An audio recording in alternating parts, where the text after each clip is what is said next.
to allow his elder daughter to obtain dark magic. This father actually pushed his younger daughter into a sea of fire as a trap. What was unexpected was that Leslie not only survived, but also fully awakened her own dark magic, while her sister's dark magic was only partially awakened. Humble and weak were once words to describe her. After she saw the true faces of her three closest relatives, she decided to change herself. The first step was to escape this cruel family. However, imperial law dictates that all children must live under the guardianship of their parents, and she was still 6 years away from adulthood. Even if she escaped now, her father would capture her and bring her back. Under their supervision, it was questionable whether she could even survive to adulthood. So Leslie made the most important decision of her life. She would seek refuge with a terrifying family. As she was leaving in the morning, Leslie was stopped by her vicious father. He had just pushed his daughter into a sea of fire yesterday, yet now he showed not a hint of guilt. But the Leslie of today was no longer the weak person she used to be. She viciously retorted her father's words, saying that he was the one who should be in the fiery pit. Her father was instantly furious. Just as he was about to stop her, his eyes were covered by something that sealed them shut. It turned out to be dark magic cast by Leslie. She went out the door and got directly into the carriage. The servants hurriedly tried to stop her, saying it was the carriage prepared for the eldest young lady. But Leslie didn't yield an inch. Then, a servant actually grabbed her, trying to pull her down. Unexpectedly, Leslie slapped him backhanded. "How dare you lay hands on your master? Who taught you such insolent behavior?" The servant was instantly scared into silence and hurriedly went to drive the carriage. This was the first time Leslie had ever hit someone. She thought to herself, perhaps she would do even more outrageous things in the future. The carriage was heading towards the home of the Salvatore Duchess, known as the Monster Duchess. They possessed powerful magic that was unmatched by any other family. But whether she could persuade the Duchess, she actually had no confidence. But she had no way to retreat. She had to escape the vicious Sporeto family. They finally arrived at the temple. Leslie jumped right off the carriage. Seeing the servant extending a hand to help her down, she, who didn't understand etiquette, seemed a bit awkward. Because in the past, her status as a young lady was in name only. She only knew the etiquette of a maid. Just as Leslie entered the temple, she heard from passers-by that the Duchess was not there today. The Duchess usually attended the grand service. It was just her luck that she missed her this time. Her luck was truly a bit bad. The Duchess's status was very high. Normally, even members of the royal family had a hard time seeing her. She had no idea how long it would be until the next grand service. Besides, her time was running out. In half a year, she would be pushed into the sacrificial pit again. But there was nothing to be done. For now, she could only take it one step at a time. Leslie decided to first check the historical records of the Sporeto family. These books recorded the funerals of all family members. There must be a huge secret hidden within. As the daughter of a noble, yet she was dressed in rags. Leslie had been abused by her family for 12 long years. Today was the first day of her official counterattack. If the matter of live human sacrifices was true, then the family registry must be filled with their crimes. But when the temple attendant saw her attire, it was truly hard to believe she was a noble. So she wouldn't be allowed to browse the books of the nobility. Leslie was suddenly at a loss. But the carriage should have the family crest on it. She led the attendant to the entrance. Seeing the magnificent carriage before them, the attendant's expression immediately changed. Since she was the second daughter of a noble family, then everything was fine. She brought Leslie to find the book of the Sporeto family. Leslie opened the family registry. If it was true that one could obtain dark magic through sacrifice, then there should be many who died young in the family. Turning to the page of the registry, she was stunned. Many people around her age had died young in their youth. The causes of death were all sorts of strange things. Most importantly, the children who died before reaching adulthood. They all had siblings, and their funerals were only held for 1 to 2 days. Even a commoner's funeral would be held for 3 days. Even in death, they were treated differently. They clearly died for the family, yet their lives were so worthless in the eyes of their relatives. Thinking of this, she finally understood the power that had saved her from a sea of fire that day, and the powerful magic she had obtained were all from 1,000 years of the accumulated resentment of the children who were sacrificed as offerings. Although they had suffered endless torment in life, They still held kindness in their hearts, trying hard to let the next sacrifice survive. Leslie sobbed as she made a resolution. She would definitely avenge them. She must personally destroy this Sporado family that should have fallen long ago. Is the strength of a family really more important than the lives of innocent children? Leslie rushed out of the temple with her head down. She didn't even want to stay in this sinful home for another moment. Her determination to seek refuge with the Salvatore Duchess's family grew even stronger. Suddenly, her foot slipped. Leslie fell towards the ground. A man caught her in time. "Are you all right?"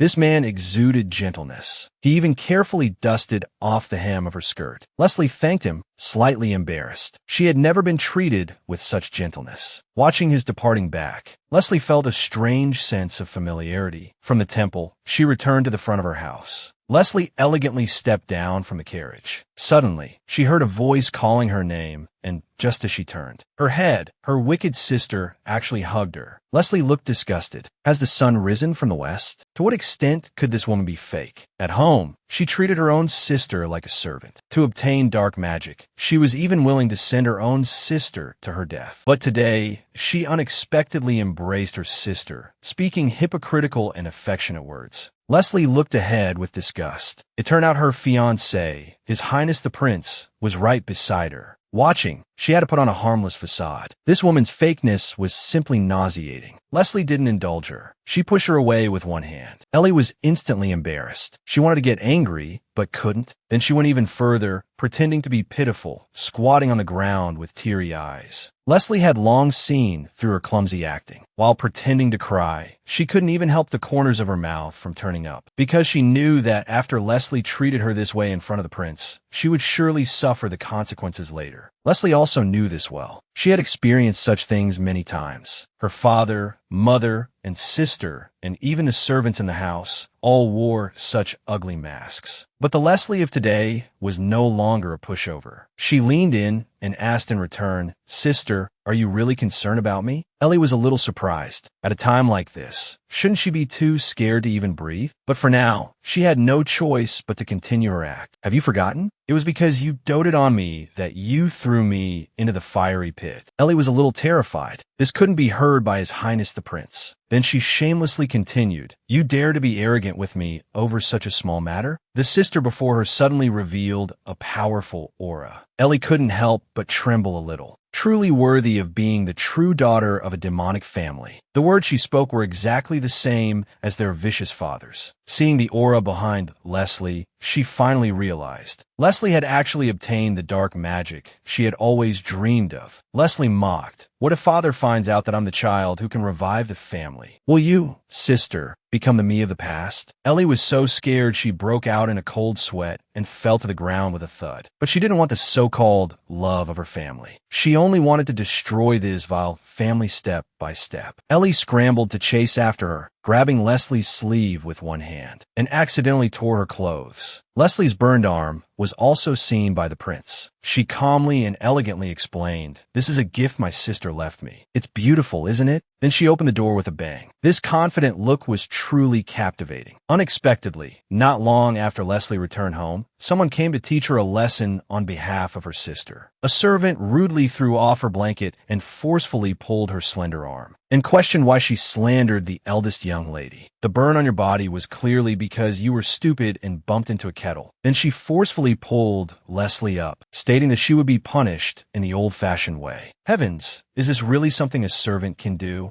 But the Leslie of today was not to be trifled with. She broke free from the servant's hand. She had become so assertive that even the servant found it unbelievable. Leslie stated that she wasn't lying. To be precise, this wound was a gift from the entire family, and she would return it bit by bit. This self-righteous woman deserved to be put in her place. Just a few days ago, she was still treating her own sister, Leslie, like a servant. But today, she couldn't be arrogant anymore, because Leslie had obtained dark magic in the sacrificial chamber. Once their parents found out about this, their focus would surely shift to the younger sister, and her position would no longer be secure. But she still wanted to put up a final struggle. She rudely threw off Leslie's blanket, shouting at her sister, "That power belongs to me. You're not allowed to use what isn't yours." Just you wait quietly in your room for half a year and wait to be sacrificed again. I'm the eldest daughter of the Marquis Sporeto's family. My blonde hair and green eyes are the symbols of the family. Unlike your white hair that looks like a dead rat, you were born to be a sacrifice. My goodness, I've never seen such a shameless woman. Leslie trembled with anger. Your beauty and the wealth and honor of the Sporeto family. On whose blood are they built? Don't you have any idea? Leslie didn't want to say another word to her. She got out of bed directly to find their parents and show them her dark magic. In half a year, we'll see who gets thrown into the fiery pit. Ellie instantly panicked. She never expected her formerly weak sister to become so tough. Leslie said confidently and calmly, "As long as you don't disturb my sleep, I can keep this a secret." Seeing that she couldn't win against Leslie, Ellie stormed out, slamming the door in anger. In truth, what Leslie said was just in anger, because the dark power she possessed was not meant to help her parents, who were worse than animals. Quite the opposite. She would use it to destroy this inhumane family. The next day, Leslie's breakfast was still a bowl of gruel as thin as water. She forcefully retorted, "I don't want this. Bring me something fit for a human to eat." The servant explained aggrievedly, "Because the madam is worried you'll get fat. She won't let you eat anything else." Are those the words of a human? She's already so thin, and they're worried about her getting fat? Upon her demand, the servant finally served Leslie a proper breakfast. Leslie finished it all at once. It had been a long time since she had eaten so satisfyingly. Suddenly, she heard a voice calling from beside her. Her mother and sister saw that Leslie had eaten so much by herself. Facing her mother's scolding, Leslie directly ignored her and turned to leave. Her sister, also afraid of the matter being exposed, did her best to persuade their mother to leave her alone. Today, she was going to an important place, so she had to eat her fill. She took a carriage to the residence of the Salvatore Duchess. Even the servant was sweating for her, because to outsiders, this monster duchess was a #1 dangerous figure. But Leslie's determination was very firm. She unhesitatingly requested a meeting with the Salvatore Duchess. This might be the turning point of her life. This woman has the blood of a monster in her. Her face was actually covered in scales. It turns out she is the one known as the Monster Duchess. And Leslie, standing in the cold wind,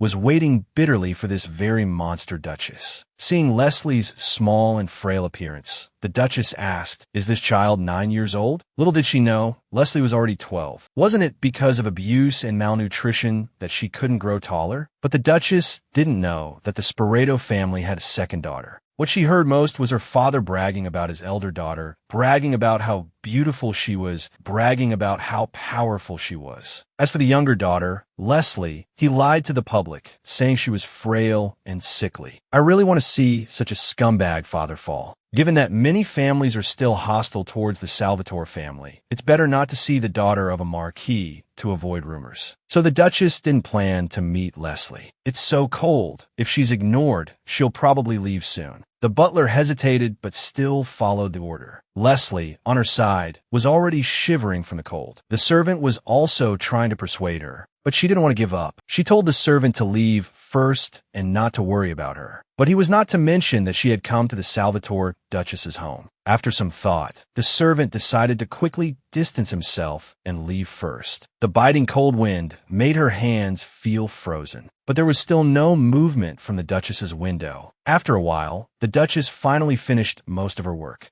Actually, she was just thinking of finding a suitable child to share the workload, mainly because her 2 sons were really unreliable. One had a one-track mind, and the other was like a runaway horse. Glancing out the window, the Duchess was suddenly stunned. That girl was still waiting for her. The carriage beside her was gone. Speaking of which, an unusually high number of the second and third children of the Sporeto family had died. Perhaps this little girl really had some unspeakable difficulties. So the Duchess decided to meet Leslie. After freezing in the cold wind for an entire afternoon, Leslie's small hands had long lost all feeling. She could only use the warmth of her little face to warm them up a bit. She looked quite cute. The Duchess's household wasn't too scary. For example, her butler was exceptionally gentle. He even handed her a hot drink and specially added extra sugar for her. Then, her hand slipped and she spilled the hot drink on the floor. Leslie quickly apologized, offering to pick it up with teary eyes. If this had happened at home, she would have been scolded, but the butler said it didn't matter. Of course, you couldn't hold it steady with your hands frozen like this. Then he thoughtfully covered her with a blanket. The warmth of the blanket spread from her palms to her whole body, a simple warmth that she had never felt at home. At this moment, the Salvatore Duchess walked towards Leslie. Leslie was astonished. The Duchess was so tall, she must be 2 meters tall, even taller than the tallest knight in the Marquis's household. The first time she saw Leslie, the Duchess was also stunned by her. What a cute little girl. The Duchess asked, "Why have you come to the home of the so-called Monster Duchess?" Leslie bit her lip and got straight to the point. "Please adopt me. I want to become your daughter." This girl was the daughter of a noble, but she wanted to become someone else's daughter. Hearing such an absurd thing, even the Monster Duchess, who had seen it all, was shocked. But looking closely at the little girl's eyes, it was the look of someone who had been pushed to a dead end, a desperate look of someone fighting to survive. He was all too familiar with this kind of look. Leslie stated that she had something the Duchess wanted. Then she waved her small hand, and dark power surged from her rough little palm. With a rumble, the entire mansion was instantly plunged into darkness. The sky turned dark in an instant. The servants were all confused, not understanding what was happening. Even the Monster Duchess was shocked by this frail-looking little girl. Then she grinned. This is the legendary Dark Sorcerer. To have such powerful strength at such a young age. She might be as strong as the Dark Sorcerers from the founding period of the nation. Leslie was also direct. You will get the strongest Dark Sorcerer in the entire empire and even the entire continent. The Duchess covered her mouth and laughed. Do you know what I really want? Leslie said she wasn't sure, but she had heard long ago that the Duchess had searched all the orphanages for a girl. Then why do you want to become my adopted daughter? As the daughter of a marquis, you shouldn't be starving or doing manual labor, right? Actually, she was. Starving and doing manual labor were minor things. The most crucial thing was that even her life was in danger. Leslie expressed her hope that the Duchess would protect her until she came of age, until the day she could stand on her own. She would give up all inheritance and succession rights. She only asked to be able to read the books she liked and eat normal food. If possible, she also hoped to marry someone she loved and have children after growing up. In short, a normal person's life. At this point, Leslie was already crying aggrievedly. The Duchess saw the helplessness in her heart. Perhaps there are other reasons. You might as well tell me. Leslie wiped her tears with her sleeve. With a determined look in her eyes, she said, "If possible, I want to use the name of the Salvatore Duchess's family to completely destroy the Sporeto family." The Duchess said, "Then why did you choose me? In this situation, wouldn't the royal family be a better choice?" Leslie analyzed it logically. The royal family would probably only punish them lightly. They wouldn't let a prestigious, noble family suddenly fall. The royal family is also very likely aware of the Sporeto family secret, because this has been going on for at least 1,000 years. The royal family has also gained huge benefits from it. There is a mutually beneficial relationship between them. So the royal family will only turn a blind eye.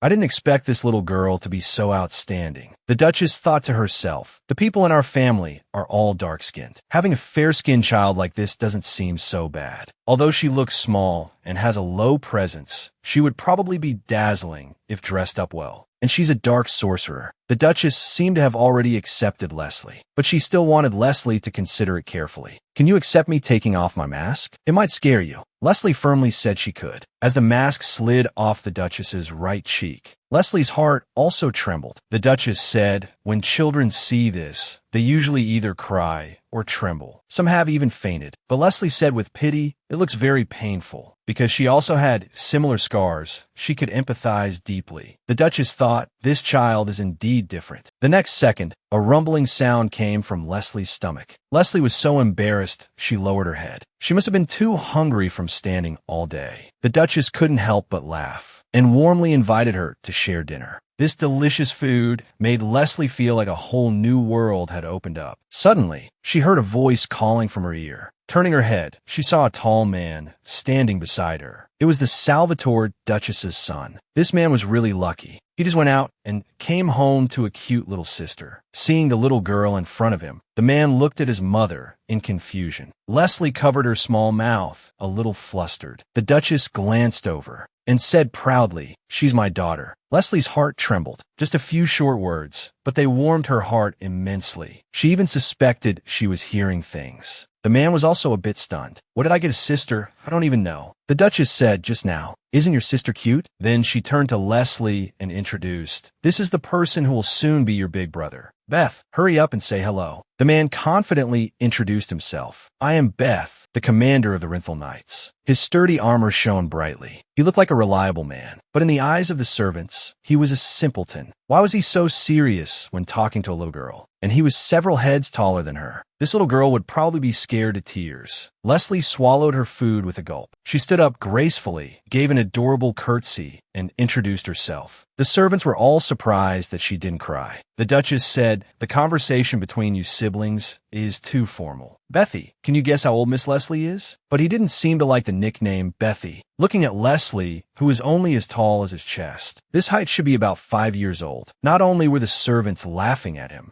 Leslie's mind was buzzing with laughter. He said righteously, "My younger brother Andy was about this tall when he was 4. Since she's a girl, adding 1 year must be right." Leslie said awkwardly that she was 12 this year. Beth was also instantly embarrassed, but you couldn't blame him, because the people of the Salvatore Duchess's family were naturally tall. Their standard of measurement was much higher than that of normal people. Truly a biological mother. The first time the siblings met, she deliberately dug a pit for him to fall into. The Duchess gave Leslie a pat on the head. "Did you enjoy dinner today?" Leslie also praised it with satisfaction. It was the first time she had eaten such delicious food. It was like a taste of heaven. At this moment, the head chef, who was peeking from outside the door, fell to his knees with a thud. After working for 16 years, he finally received his employer's praise. A grown man started crying. Unknowingly, it was already late. It was the first time Leslie felt that time passed so quickly. When asked if she needed a ride back, Leslie said no, because she had told the coachman that she would be praying all night at the temple. The Duchess happily said that their guest room was empty. Looking at Leslie's burned arms, the Duchess's heart ached. "Beth," the simpleton muttered, "who did this?" The Duchess immediately called for a priest to help with the treatment. Everyone in the Duchess's family seemed to be very gentle. The priest cast a spell with a whoosh, and her hands were healed. Happiness came a bit suddenly. Leslie still couldn't believe it was real. She pinched herself hard, and it felt quite painful. Turning over, she smiled to herself and said, "So this really isn't a dream." Recalling the events of the day, the warm afterglow of happiness still flowed through her body. But she couldn't relax yet, because she still didn't know what the Duchess would need her to do. And many children with great power had been used by bad people. But she was willing, even if she was used. There were still many things to discuss with the Duchess tomorrow, and they had to formally make a contract. Beth knocked on the Duchess's door late at night. He said to his mother, "If we adopt a child from a Marquis family, it will cause a lot of gossip. It might even come at a great cost. Is she really worth you paying such a high price?" The Duchess tapped the table and said, "I can guarantee she is worth it. Besides, such a small child, desperately begging me to help her live. How could I bear to refuse?" This was the most peaceful night the girl had slept in 12 years. Compared to the small, cobweb-filled dark room at home, the Duchess's guest room was like a grand villa. At home, she lived worse than a servant. Here, she was spoiled like a little princess. Early in the morning, servants came to help her dress and do her hair, and there were colorful hair ribbons for her to choose from. But Leslie didn't even know what a hair ribbon was. The servant teased her, saying she could wear them all. The naive girl actually believed her. It was both funny and heart-wrenching. Leslie picked out a green hair ribbon. Although the servant thought blue would suit her better, she insisted on using this one, because this color matched the Duchess's eyes. The little girl was really thoughtful about a color. The Duchess was already waiting in the dining room. Seeing Leslie arrive, she immediately smiled in welcome. Leslie gave an elegant little curtsy, thanking the Duchess for her care. The hair ribbon floated like a small butterfly on her silver-white hair. Today, she was a beautiful little princess. Even the servants couldn't help but secretly admire her from behind. The food was also exquisitely designed. Leslie's appetite greatly increased. One bite was extremely satisfying.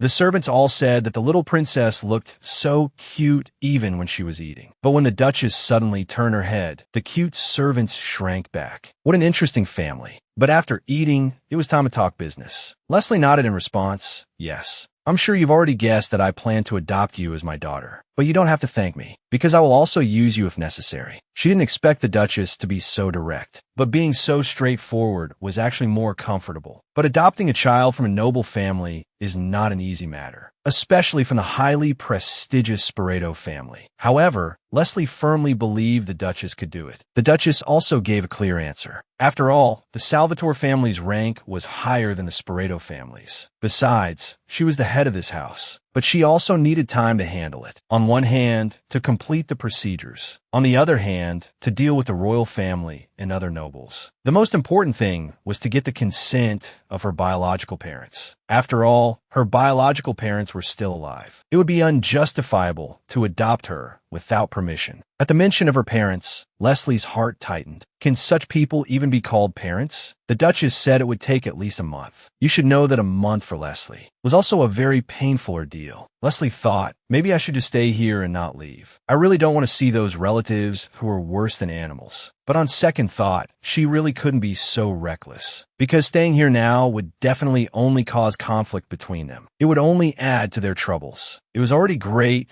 that it could be handled in a month. Maybe she could get through it if she just gritted her teeth. The Duchess said that there were 2 more things to accomplish within this month. One is not to let anyone else discover your power. 2 is to stay in a marquis's house for a month without getting hurt again. Leslie's heart suddenly sank, because she had once used her dark power on her father. Although it wasn't obvious, what if he guessed and would never let her go? Thinking of this, Leslie's eyes filled with regret. The Duchess saw Leslie's unease and gave her a reassuring pill. Don't be afraid. I'm here. Just a few simple words, but they filled Leslie's heart with a sense of security. Leslie also believed that she could get through this final hurdle. Then she boarded the carriage back to the Sporeto house. The Duchess watched the carriage leave from upstairs. Perhaps for her, this matter was also a huge challenge. This was a carriage ride from heaven back to hell. Watching Leslie's departing figure, the Duchess also had mixed feelings, because she had probably already fallen in love with this prospective daughter who came to her door. Actually, during her first pregnancy, she and her husband had particularly wanted a girl. Her husband had even already picked out a girl's name, Alice. He had also prepared girls' clothes. Unfortunately, the one who was born was this simpleton in front of her. The Duchess then gave Beth a task to find a rat in their house, because the Sporeto family knew that she had sent people to the orphanage. There must be a spy in the house. But it was also because of this that she was able to meet Leslie. Perhaps it was fate. The Marquis probably never dreamed that the daughter he ignored was so cute and powerful. As soon as Leslie got home, she was blocked by her vicious sister. She wanted to brush her off, but unexpectedly, Ellie grabbed her arm. She was both anxious and worried, forcing her sister to tell her where she was last night. Leslie shook her off with one hand. It's none of your business. I have no interest in your affairs. I hope you feel the same. It was best to keep her distance from them this month. The Duchess and the priest had also said that there was no need to get entangled with them. The noise filled the entire house. It even attracted their vicious mother. This two-faced sister reacted quickly, immediately pretending to be pitiful, and threw herself into her mother's arms, aggrieved. The mother glanced at Leslie beside her and immediately turned into the image of a demon. This vicious mother and daughter were indeed related by blood. But Leslie didn't want to bother with her. She ignored her and turned to leave. Even if we are related by blood, I don't count as her child, do I? The vicious mother immediately became furious. Heavens, you dare to ignore me? You will immediately go with me to the room of mirrors for punishment. Speaking of the room of mirrors, it was the most terrifying existence for Leslie. For the past 12 years, when she was punished, she had to stand in front of the mirror and repeat over and over again that she was a useless child. Living for her sister was her only use. It's better not to have a mother who is worse than an animal. Then the mother actually grabbed Leslie's hair. Leslie endured the pain and struggled hard to break free. A large handful of her hair was pulled out. Leslie cried out, "I don't want to be your daughter, and I will never go to that room again." At this moment, she really wanted the darkness to swallow everything, to make the demons here in this sinful house disappear together. But not yet. She had to make the Sporetos suffer a more cruel punishment. Leslie endured her anger and turned to leave, locking herself in her room with a bang. The dark power gradually overflowed from her body. She didn't know how long she could endure. Now, her only spiritual support was the bright hair ribbon in her hand. The voices that appeared under the furnace that day echoed in her mind. Leslie cried in pain, "I will definitely avenge you all. I'll get revenge for my share too." The mother complained angrily to the father. Leslie must be crazy. Ever since she fell from the tower, her personality has changed drastically. Her brain was probably damaged in the fall. And that day, I don't know what trick she used, but it caused the wet nurse, Roya, to fall. She said it was like she used magic. Hearing this, the Marquis's body trembled violently. His heart seemed to be struck by something. Could it be that Leslie also possessed dark power?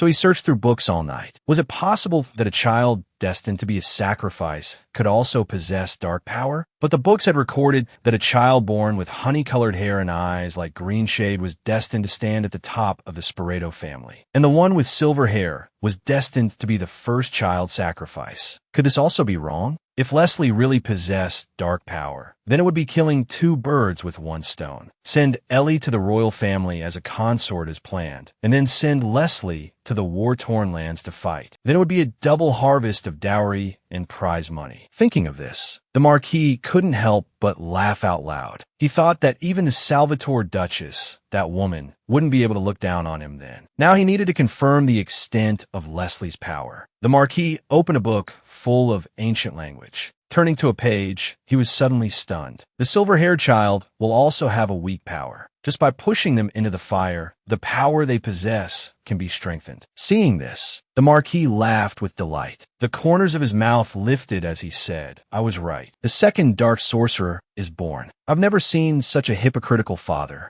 A few days ago, he had just pushed the daughter he had abused for 12 years into a fiery pit. Today, his attitude did a 180-degree turn, because he learned that his younger daughter had obtained powerful dark magic and had great value to be exploited. Waking up, Leslie looked bewildered.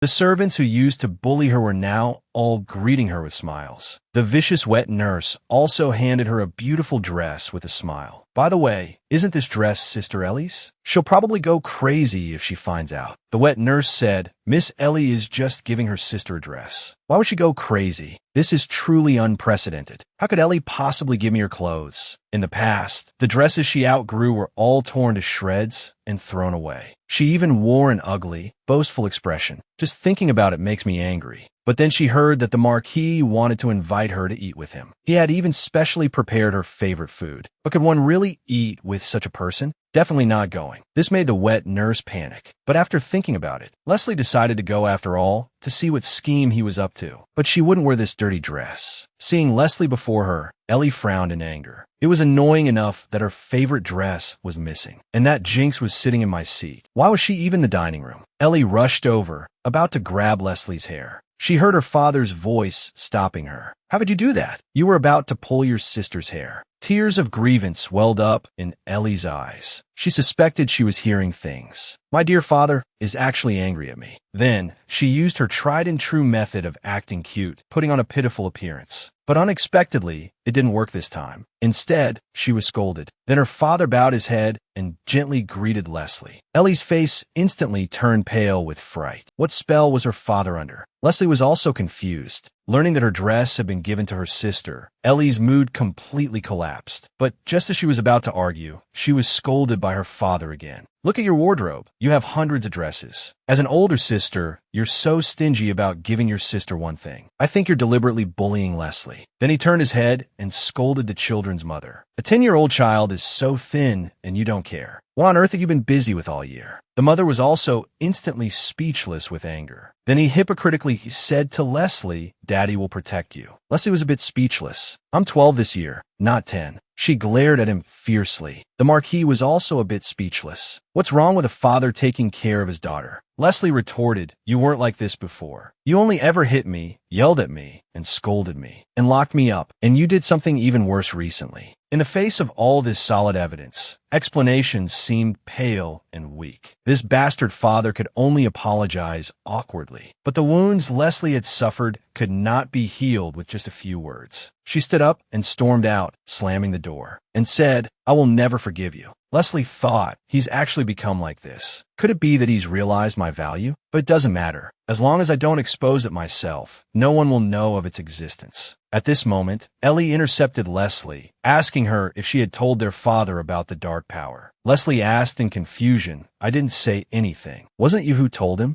Ellie became furious. Just as she was about to slap her, Leslie used her dark magic to stop her. Her hand broke free with a whoosh. This move was really satisfying to watch. Over here, the scumbag father began to fly into a rage. "I've already humbled myself so much. Why is she still so arrogant?" He started smashing things with a crash. "She is indeed your daughter, but you have never treated her as a daughter. How dare you let her call you father? To what extent can this man be shameless? He madly asked the wet nurse to tell him everything about Leslie. The wet nurse said tremblingly. Leslie ran. Hearing this, the vicious father's lips curled up slightly. His filthy heart seemed to be brewing another inhumane idea. This girl was about to fall into a huge conspiracy by her own father to force out the girl's dark magic. This vicious father was truly unscrupulous. Just as he was thinking about how to plan this conspiracy, there was a scary knock on the door. It was just a normal notice for the temple service. He casually declined, but on second thought, this might be a perfect trigger. This guy's expression changed in an instant. He laughed out loud and said, "Praying at the temple is the most important thing. Remember to call Leslie." Since her father's change of heart, Leslie's days had become a little better. She had normal food, and her former small, dark room had been cleaned up. The wet nurse informed her that the Marquis had invited her to pray at the temple, and she was allowed to take a carriage by herself. 1 second, she was worried Leslie would refuse again. The next second, she agreed. After all, anywhere was more comfortable than this house. Although this carriage had a strange smell, it was rare for Roya and the Marquis not to be around. Her mood instantly became much more relaxed. Recalling the past 12 years, Leslie really didn't know how she had survived. Only a few days had passed, and she was already eager to go to the Duchess's house. Perhaps it was because after tasting the sweetness of the world, going back to a hard life was 10 times more agonizing. In another carriage, the mother and sister both had sour expressions. The Marquis's recent attitude towards Leslie made them very dissatisfied. The Marquis waved his hand out the window. The carriage stopped. He handed a note to a burly man with an axe. Then he knocked on the carriage and told them to turn around and go home directly. The mother and daughter were also confused. The Marquis explained that the axe was to prevent the fire from getting too big. Everything was under his control. Just before getting on the carriage, Ellie had smelled that Leslie's carriage had a strong odor, plus the fire her father mentioned. Ellie realized her father's plan. Her heart was pounding, and she broke out in a cold sweat. Leslie was just about to wish for this month to pass quickly. She couldn't wait to go to the Duchess's house. The carriage stopped with a clatter. Leslie didn't understand. She knocked on the carriage, but there was no response. A bad feeling instantly welled up in her heart. She wanted to escape quickly, but found that the door was already locked. Just as she was about to jump out the window, a raging fire started. The scene from under the furnace reappeared before her eyes. Leslie was so scared, she trembled unsteadily. She fell to her knees with a thud. With tears already streaming down her face, she didn't know what to do. In this situation, if she used just a little bit of dark power, it would be enough to open the lock. Seeing the familiar figure of the servant outside the window, Leslie realized that this was a conspiracy planned by the Marquis. It was to see her dark power. When will this torture ever end? It's better to die like this than to swallow everything here. Just as Leslie was about to use her dark power, she faintly heard the sound of someone breaking down the door. As she was about to faint, she vaguely saw a familiar figure. It was the eldest young master of the Duchess's family. Just as the two siblings clasped hands, Leslie fainted. Luckily, he arrived in time. Leslie was not seriously injured. Although he injured his hand while breaking down the door, it was not a major injury. It turned out that just now, while the knights were guarding the royal family, they received a report from a mysterious woman. She said that on the way to the temple, a carriage had caught fire. Please rescue her before she uses her power. Seeing the honey-colored hair of the woman's departing figure, as well as her power in the temple, Beth was basically certain that it was a matter of the Sporeto family. Looking at the burnt-out carriage, Beth's feelings became more complicated. He also finally understood why Leslie was so desperate to escape this family. This girl was set on fire in a carriage by her own father. As a brother, how could he tolerate this? Even if they weren't related by blood, anger was about to overflow from his heart. These fools voluntarily came forward to be beaten, each one carrying an axe. Their momentum was not small. They demanded the return of Leslie. Beth passed his sister to his companion beside him. He strode forward, grabbed the burly man's neck, and lifted him up. He said, "It's amazing. No matter how cold the weather is, you guys don't even break a sweat. Are you really worried about your young lady? And each of you is even holding an axe, as if you already knew the carriage would catch fire and you had to rescue someone." Beth's angry eyes exuded an astonishing pressure. The burly men were scared and trembling. Their guilty eyes revealed the whole truth. So they could only argue illogically. What's it to you? You kidnappers, hand over our young lady. Beth said calmly, "We're the Third Royal Knights, the Rinthal Knights. I'm Commander Beth Salvatore. You call us kidnappers. Can you bear the crime of such an insult?" The burly men were instantly scared and fled. Beth gently stroked Leslie's small face. His subordinate asked, "You seem to know this child." Beth thought for a moment and said, "She is my sister." Her father's vicious heart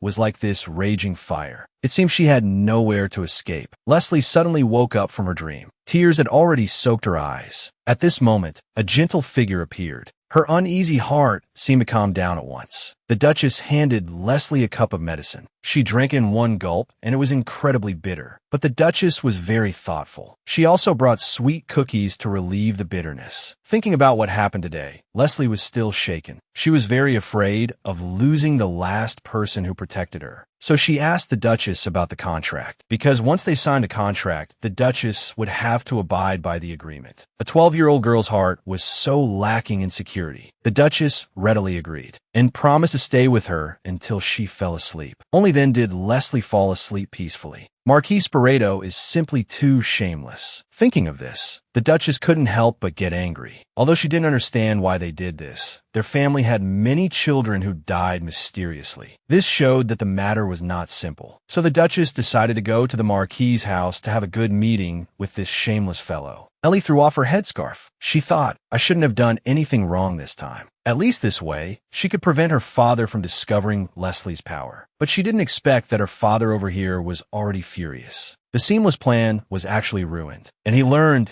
that it was the Salvatore Duchess's family that had taken Leslie. Ellie thought guiltily, "Why did I have to find such a person? Will there be trouble in the future? But who cares? As long as Leslie doesn't come back, it's fine." She didn't want to switch places with Leslie. Then she would be a princess, and she would have to become a sacrifice. At this moment, Ellie was informed that the Salvatore Duchess was visiting. Ellie gave a polite little curtsy. She didn't expect the Duchess to be so tall. What a sense of oppression. Learning that Ellie was 15, the Duchess said, "You look taller than your actual age." Thinking of the frail Leslie, these parents were really unusually biased. This man's daughter was taken away, but I have to applaud, because he can't even be called a father. When questioned about the cause of his daughter's carriage fire, it was clearly his own conspiracy, but he immediately shifted the blame. The elder daughter, Ellie, has a dressing room, a study, and a greenhouse. The younger daughter, Leslie, doesn't even have a decent room. You're willing to buy the entire clothing store for Ellie, but you're not willing to buy a decent dress for Leslie. Is that child really your daughter? Are you not just raising her for some other purpose? The Marquis was instantly rendered speechless. He muttered, "She is my daughter. She belongs to her parents. So what I do to my own child is none of anyone else's business." The Duchess slowly walked over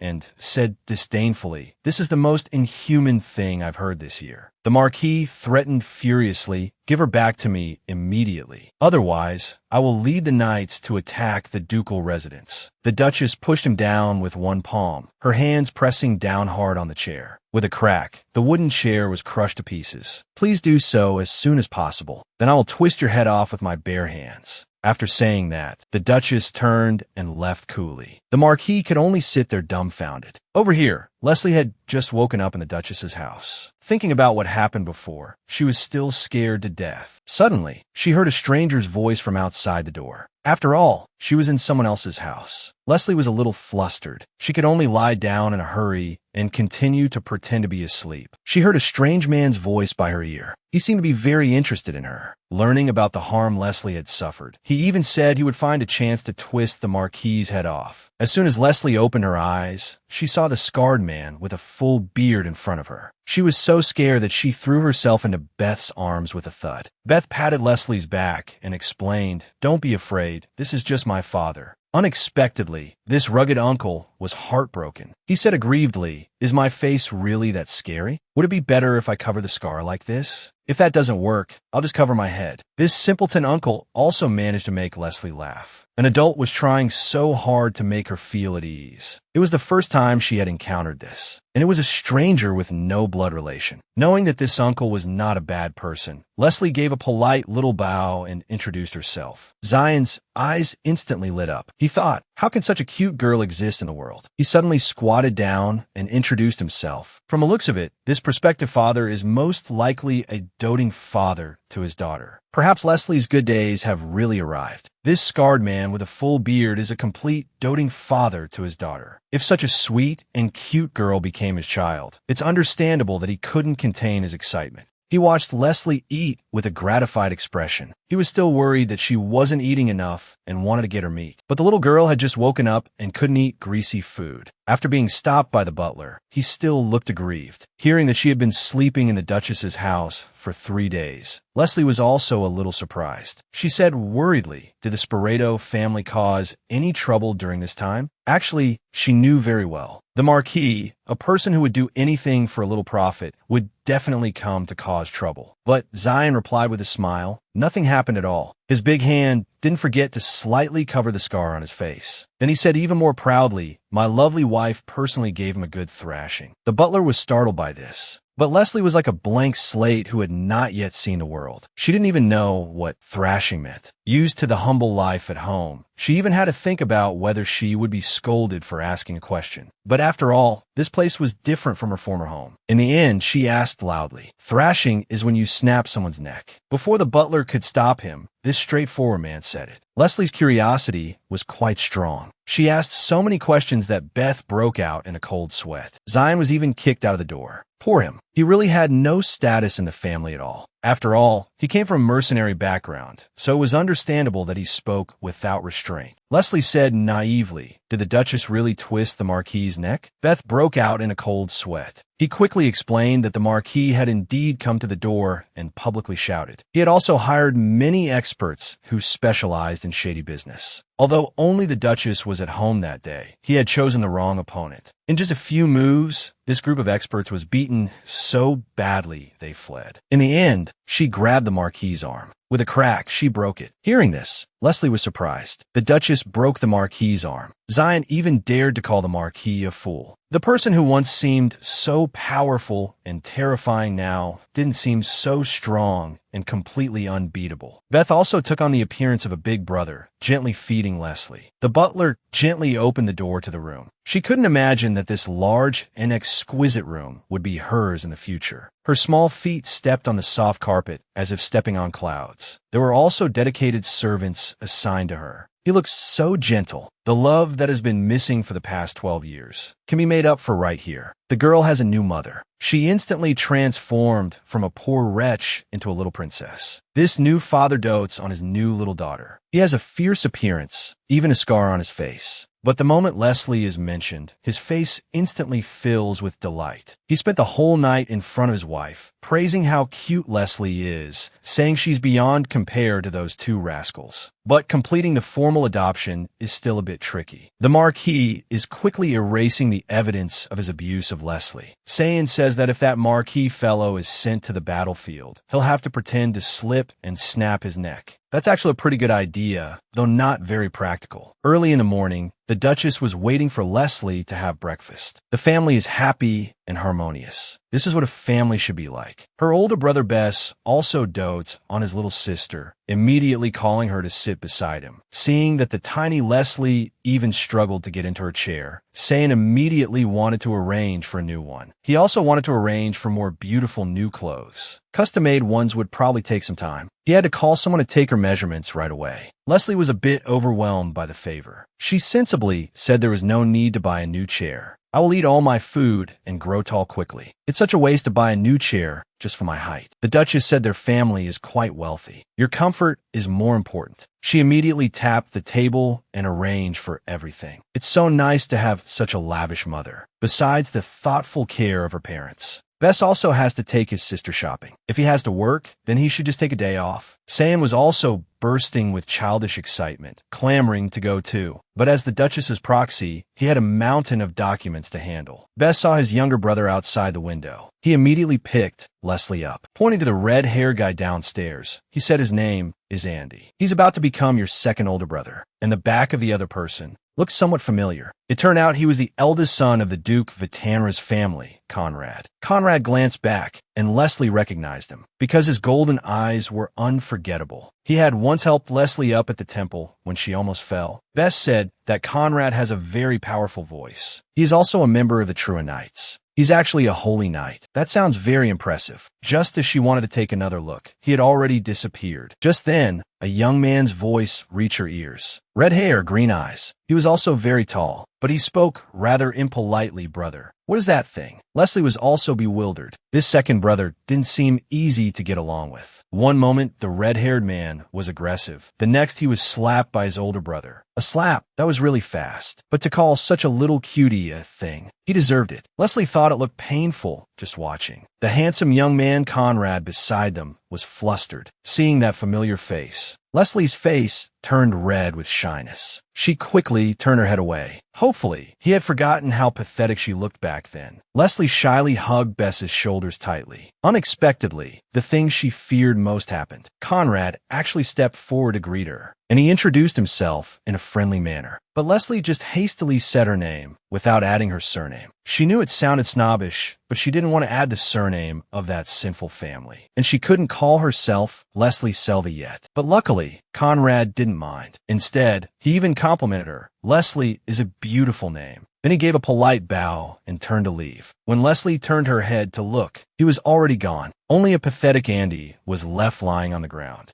He almost called her a thing again. Bess's hand was already halfway raised. Luckily, he quickly stopped himself, or he would have gotten another punch. Bess slowly lowered his arm. He calmly said, "She's your sister." Andy's first reaction was nothing special, but when it sank in, his jaw dropped. He was only away for a short while, and his mother had given birth to such a grown-up daughter. Having been used to a hard life, Leslie was already very happy and satisfied just by eating a muffin. She didn't even know that muffins could look so pretty, but she was still a little disappointed because Bess suddenly had to work overtime. The shopping trip they had planned didn't happen, but Bess promised to go tomorrow, and they even made a pinky promise. At this point, Leslie realized she was being a bit spoiled. After all, she hadn't been formally adopted yet, and at most, their relationship was just contractual. She only signed a contract with the Duchess to survive. It's not like she really became her daughter. It was all because everyone was too good to her, that she unconsciously wanted more, thinking she could act spoiled with them. She couldn't think like that anymore. The little girl was so sensible, it was heartbreaking. She didn't even understand what that pinky promise with Bess meant. Just as she was wondering, a cold voice came to her ear. "Hey, who are you?" Andy stared fiercely at Leslie. Leslie calmly introduced herself. Hearing that she was from the Sporato family, Andy looked as if he had been struck by lightning. He couldn't help but slam his hand on the table. Although it wasn't intentional, he really couldn't hold back, and he thought he must have scared her to tears. He was still reflecting on whether he had gone too far. But Leslie explained the reason without batting an eye. Because there were many things she didn't know if she could say, she asked him to ask the Duchess himself. And he thought this kid is too bold. But rather than being bold, it was more like she was used to it. An emotion born from being scorned and oppressed. Leslie gave a small bow and trotted away. Andy was bewildered. He suddenly crouched down and said, "What on earth is going on? This is so important. How could someone from the Sporato family be involved?" He knew exactly what kind of family the Sporatos were. Now the second brother was completely confused. Could the two siblings get along in the future? This 12-year-old girl was surprisingly cute. She didn't even know what a pinky promise meant. This must have a lot to do with her tragic childhood. It turned out she had made a pinky promise with her brother Bess. The maid patiently explained, "A pinky promise means a promise. It's a promise that you will definitely keep." Hearing this, Leslie's heart felt full, because in all her life, no one had ever promised her anything. Then she asked again,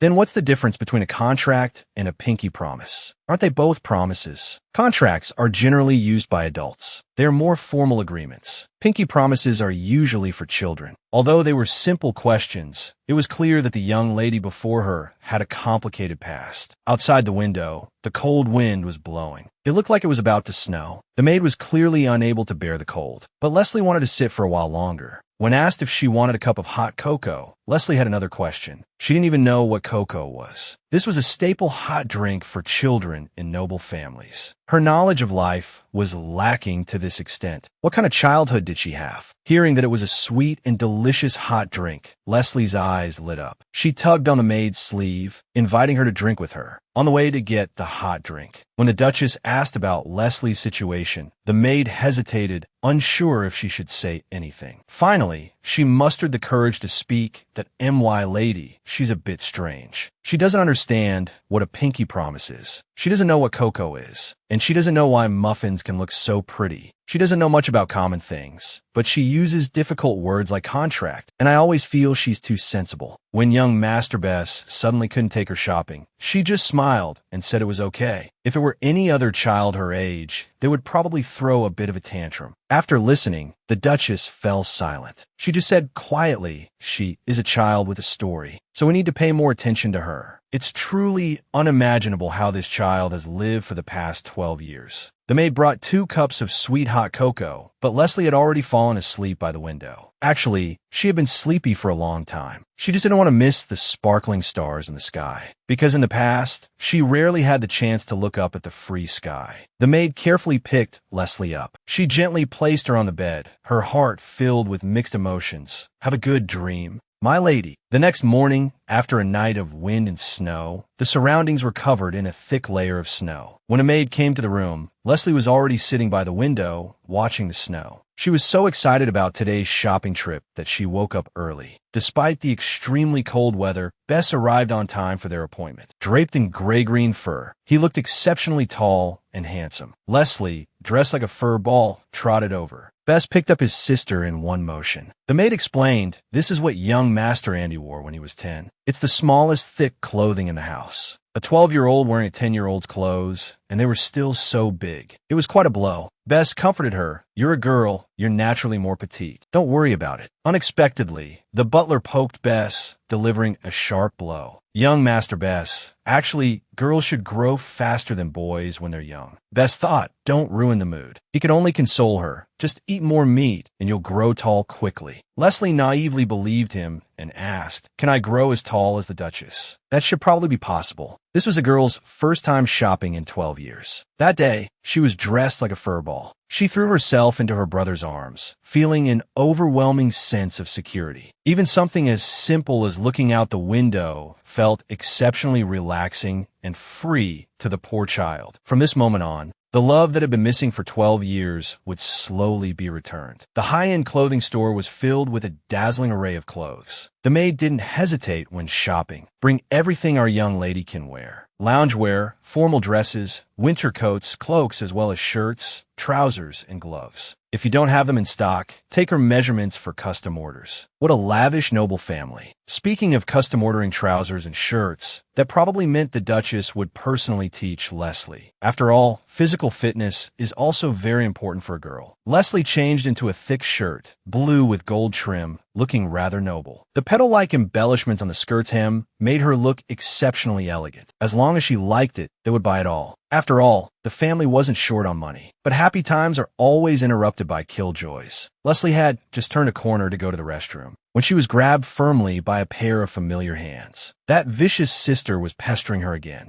Eli slammed Leslie against the corner of the wall. How did a store like this let someone like you in? Shopping at the same store as you lowers my class and taste. Eli came to the store so early in the morning. Leslie saw through her at a glance. She used to sleep until noon, then slowly go shopping with her so-called noble demeanor. Now, it was probably because the news of the Marquis's arm being broken had spread to the family, and she was afraid of losing face, so she secretly came out to buy clothes. Eli suddenly realized, so you were the one who instigated this. You were the one who made Duchess Selva break my father's arm. You despicable little wretch. It's all because of you that we've lost face. Then she grabbed Leslie's arm to go tell the Duchess to suppress this matter. Mother has locked herself in her room and is on a hunger strike. Leslie shook her hand off. I used to be starved every day. I was beaten and scolded every day. I couldn't even leave the main gate of the house. I couldn't even walk around freely inside. Isn't that all thanks to you? Right now, the one you should be worried about isn't them, but yourself, my dear sister. Eli retorted angrily. It's all because you were born useless with that ugly white hair. You were born to be a sacrifice. If you also had our family's blonde hair and blue eyes, you would be as doted on as I am. Leslie said with a disdainful look. Even if I were born with blonde hair and blue eyes, would you really share everything you have with me? You liar. After saying that, Leslie turned and left. Eli was instantly so angry she was speechless. As soon as she returned to Bess's side, Bess took the initiative to apologize to Leslie. It turned out Bess was apologizing for Andy's reckless behavior yesterday. But to Leslie, that wasn't scary at all. She didn't take it to heart at all. The truly scary ones were that bunch from the Sporado family. Bess was at a loss for words, wondering what she had been through in the past. Over here, the maid snapped the clothing catalog shut, her eyes aching from browsing. They had finally bought enough, 5 formal dresses for sets of shirts and trousers. Looking forward to an even more charming little princess, Leslie. This tall, handsome man, after knowing the girl for just a few days, had lost his wild ways and turned into a doting brother. Leslie, dressed puffily, trotted across the snow.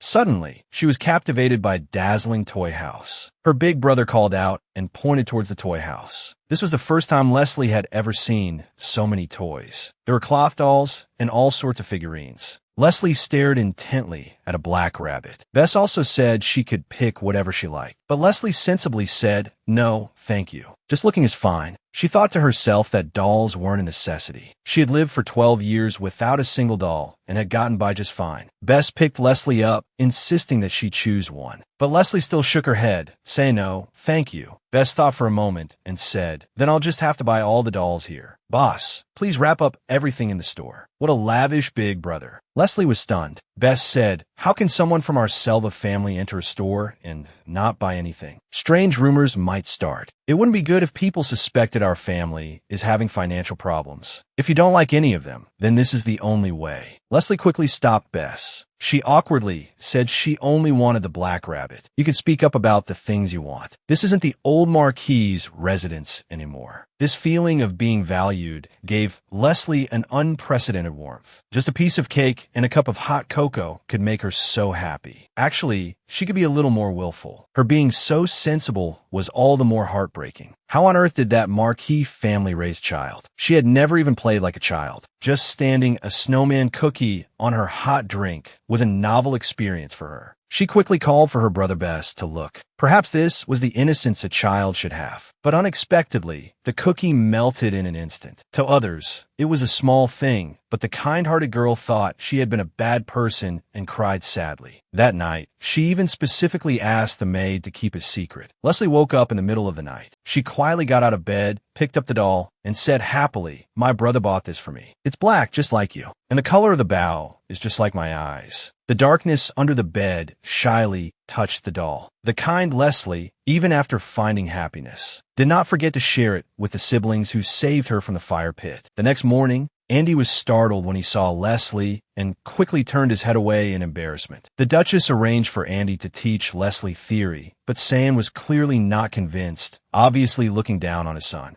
Once the custom-made clothes arrived, the Duchess would also have to personally teach her simple swordsmanship. After her physical fitness improved, she would also have to learn etiquette and dance. It's not easy being a rich young lady, but Leslie was very confident in herself. Just then, the butler specially arranged for after-dinner dessert for everyone. Everyone was bewildered, as their family never had dessert after meals. Even Andy didn't get this treatment when he was a child. It turned out the servants had an ulterior motive. The maid quietly told Leslie to put the cookie in the hot drink. Leslie was a little scared because she had ruined the cookie last time. But when she put the cookie in, a miracle happened. The snowman cookie stood firmly on the hot drink. Everyone immediately started praising her. This feeling of being valued made Leslie feel incredibly warm. In fact, the servants had spent a lot of effort last night for this moment. Under the head chef's guidance, they conducted hundreds of experiments. Finally, they perfectly created a snowman cookie that could stand on a hot drink. A loving family. Even the servants are so kind. This whole family has fallen under the little girl's spell. Just for standing a cookie on a hot drink, she received a round of applause.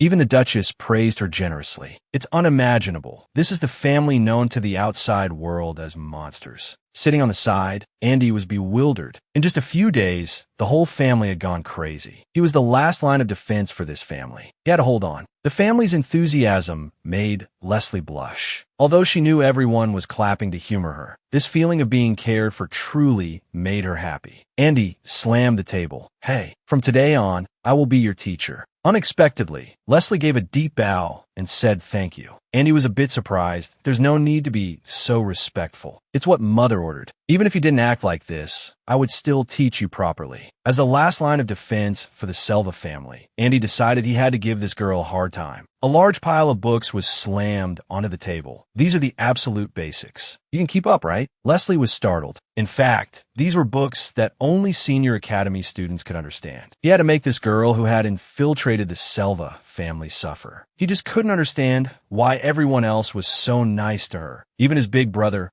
that's the last line of defense. I will absolutely not fall for it. Leslie hesitated. Andy quickly teased, "Are you going to say you can't do it? These are the absolute basics, you know." Unexpectedly, Leslie immediately proved him wrong. Not only could she read high ancient and divine languages, she also had a general understanding of the books he mentioned. For a child her age, this was already genius level. Leslie was still worried it wasn't enough. In fact, all this knowledge was what she was forced to learn back at the Sporeto household, and she would be beaten with a rod at the slightest provocation. Because in the future, she was to assist Eli, who was marrying into the royal family. In her family's eyes, her ignorance was equivalent to Eli's ignorance. Andy also discovered that she had recently read the theories of the philosopher Nikia. His eyes instantly lit up. When asked which sentence from the book they liked, they both said it in unison. This was a rare, kindred spirit. Because Nikia was not well regarded in the philosophical world, almost no one read his work. His behavior was eccentric, and his ideas were difficult for ordinary people to understand. The theoretical books he wrote could only be understood by geniuses like him. Andy excitedly grabbed Leslie's small hand, thinking she was practically at a genius level now. It seems he was beginning to fall under Leslie's spell. Just how great was this little girl's charm? With her own power, she conquered the terrifying family known to the outside world as monsters. As the family's last line of defense, although he tried his best to control himself, and he almost fell for it, he probably never dreamed that a few hours later, he would become a full-fledged, doting brother. And he tried hard to remind himself that no matter how cute and harmless she looked, she was still a Sporeto. What a frightening child. I can't fall for it too. I am the symbol of the Selva family's wisdom and the last line of defense. But whenever Leslie mentioned his favorite philosopher, Nikia, Andy couldn't help but have his eyes light up. He just couldn't control himself. Perhaps it was because finding a partner with the same interests was too difficult. The key was that she was also a 12-year-old cute girl. Andy's defenses were repeatedly breached. He helplessly banged his head on the desk. Is this the little girl's unstoppable charm? Being her teacher might be an interesting thing. Her theoretical knowledge should be sufficient. She can start practicing using her power directly. But first, he had to let her see the power itself. With a wave of her small hand, the entire room was enveloped in darkness. Such a small body possessed such immense power. Even the worldly Andy was utterly shocked. He was so scared he became incoherent. This is the power that has maintained the Sporeto family's prosperity for 1,000 years. With such powerful strength, it's no wonder Mother was tempted. It's truly remarkable. Andy's hand unconsciously rested on Leslie's head. Is this the first step to falling for her? However, releasing power over a large area is the simplest method. Controlling power in a small area requires more skill. Andy pointed to a small wooden stake, telling Leslie to try and consume it with the power of darkness. But she ended up smashing all the wooden stakes to pieces, even though she only aimed for the third one. It's more difficult for people with immense power to attack small targets. That's why more practice is needed. Leslie said that she could control it in a small area before. Andy analyzed methodically. It's normal for people to perform exceptionally under pressure, but that's just a miracle that happens by chance. You can't expect luck to always be with you, because that's not your true skill. In the next few rounds of practice, Leslie, without exception, smashed all the wooden stakes to pieces. Although her intention was firm, she still couldn't control her power properly. Teacher Andy was also very responsible. He was very good at encouraging his student. This is something that even people who have been in the House of Mages for a year or two might not be able to do. He patted Leslie's little head and said, "You're already doing great. This genius can guarantee it." Then he rolled up Leslie's sleeve. "Your problem isn't with magic, but with your poor physical fitness. You're too short. You need to eat more and develop well. Once your physical strength improves, you'll definitely get better results." And he really had a way with comforting words. "You genius. hurry up and become a doting brother. A terrifying family known as monsters is doting on a little girl with no blood relation like this. After just a short conversation, the barrier between Andy and Leslie was gone. One asked questions with a humble and eager attitude, while the other answered tirelessly. While answering, he didn't forget to coax Leslie to eat. When asked why the relationship between the royal family and the Selva family was so bad, she thought it was a well-known issue.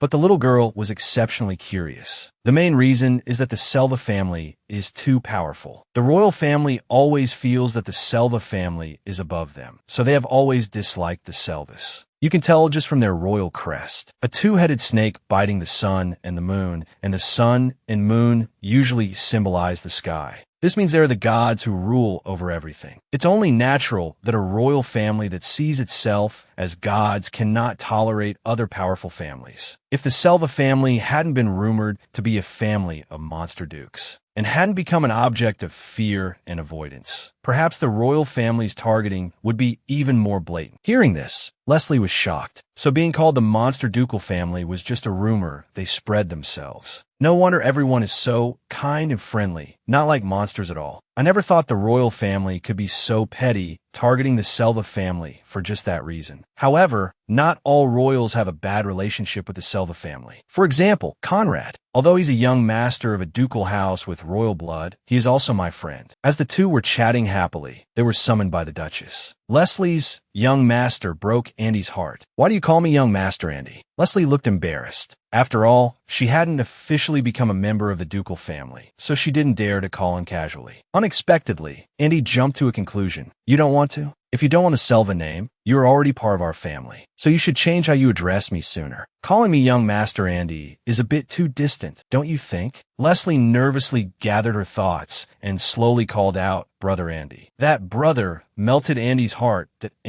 my dear sister. Then he picked Leslie up and they walked while talking. His personality changed so fast. "Weren't you a cool and arrogant guy just 2 days ago?" Andy reported Leslie's situation to the Duchess. He was not stingy with his praise for his sister. "She's very smart, a genius, just a little less so than me. At a young age, she has reached the level of a senior academy student. In terms of theory, she is indeed a genius. But her common knowledge is very poor, as if she just came out of some cave. She has also learned many strange fields. Her behavior is less polite and more like a maid's. Most importantly, she has very little self-esteem and rebelliousness. It's clearly a result of her long-term living situation. Only then did Andy become convinced that she had indeed escaped from the Marquis's residence on her own. "You like Leslie a lot too, don't you?" the Duchess asked. Andy's face turned red. He turned his head away and said, "Just a little," but his mother cruelly exposed him. "You definitely like her, because she seems to like Nikia too." This was a small detail she noticed during her last visit to the ducal residence. Andy blushed in embarrassment. The most important thing now is to teach Leslie well. On one hand, she needs to learn noble etiquette and conduct. On the other hand, she needs to improve her physical fitness. Her legs are so thin they look like they'll break if she falls. Also, she hoped that Conrad would teach Leslie. The master of such a powerful force is actually a weak girl. If her power goes out of control, the consequences would be unimaginable. And Conrad's divine power can calm other powers, which is a safeguard for Leslie. But can't magic do that? The Duchess confidently entrusted it to Andy. Leslie gently pushed open the door. The Duchess thoughtfully arranged a hot drink for her. Then she told Leslie something important. Marquis Sporeto intends to take them to court. This man really has a knack for twisting right and wrong. His daughter, whom he abused for 12 years, was rescued by someone else, and he accuses them of kidnapping her. He didn't give her medicine when she was sick, didn't even give her food, and constantly abused her. When he came to rescue his daughter, his arm was broken by the Duchess, and he was seriously injured. But these crimes were all things he had committed. Leslie was being doted on in her new family. Hearing this, Leslie burst into tears. Tears streamed down her face. How dare he say that? And he calls it seriously injured. In his eyes, pushing someone into a fire pit is a small matter. He really only cares about his own injuries. Leslie trembled with anger. She volunteered to testify in court and tell everything she experienced at the Sporeto household. This is a good idea, but it won't be very effective, because probably no one would believe Leslie, even though she is the one involved. Because the Marquis had long since declared to the public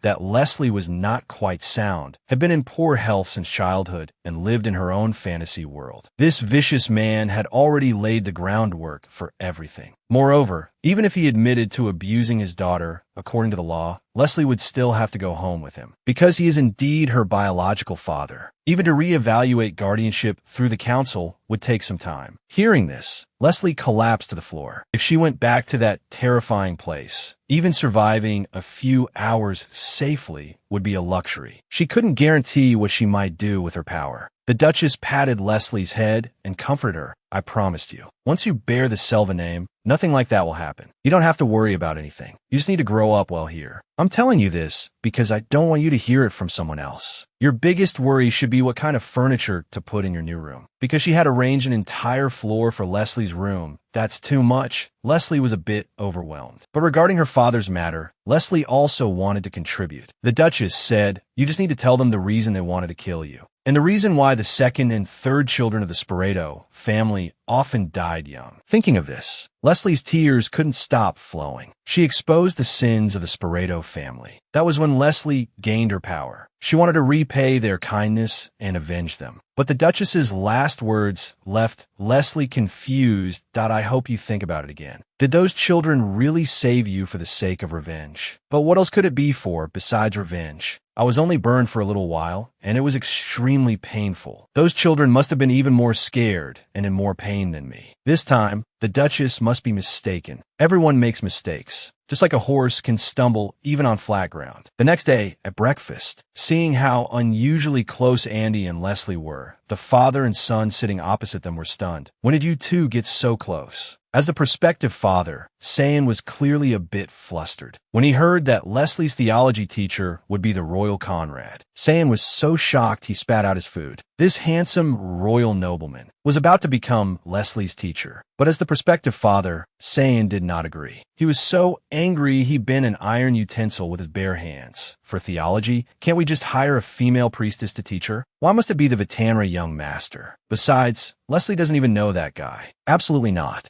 Big Brother Bess also felt his father had a point. However, at a family that values human rights, the most important thing was Leslie's wish. Although they said that, the father and son were practically radiating rejection. However, the Duchess also said she would respect Leslie's wishes. Leslie thought about it with difficulty. Before Sayan could voice his objection, Leslie's voice of agreement was heard. The father and son could only watch helplessly as the Duchess said, Andy will teach Leslie's remaining subjects. Hearing this, Leslie was also very happy. She thought they would have to hire all new tutors. Brother Andy is so much better than the tutors at the Sporeto household. Hearing Leslie call Andy brother, Sayan was also taken aback. The proud Andy didn't forget to show off a bit. The father and son were filled with envy. Sayan even pitifully expressed his request to Leslie. Although Leslie wanted to call him that in her heart, she hadn't been given the Selva surname yet. She was extremely conflicted, and if she called Lord Sayan father, then she would have to call the Duchess mother. Can I really call such an amazing person mother? Bess also patted his father's shoulder, advising him not to be so hasty. This will put a lot of pressure on Leslie. Let's start with me and Andy. Let her get used to it slowly before changing the address. With Andy's encouragement, Leslie carefully called out. Bess was instantly overwhelmed with affection. The social butterfly, Sayan, couldn't hold back, pitifully crying out that he wanted it too. Unexpectedly, Leslie shyly called out, Father. In that moment, it was like a lightning bolt to his heart. His protective instincts exploded, and his whole body filled with strength. Sayan instantly burst into tears of joy. Just then, two hints came from his side. The Duchess rested her chin on her hand, looking at Leslie with anticipation. I never thought such a formidable person could be so loving. Leslie clasped her hands nervously, her voice trembling with tension.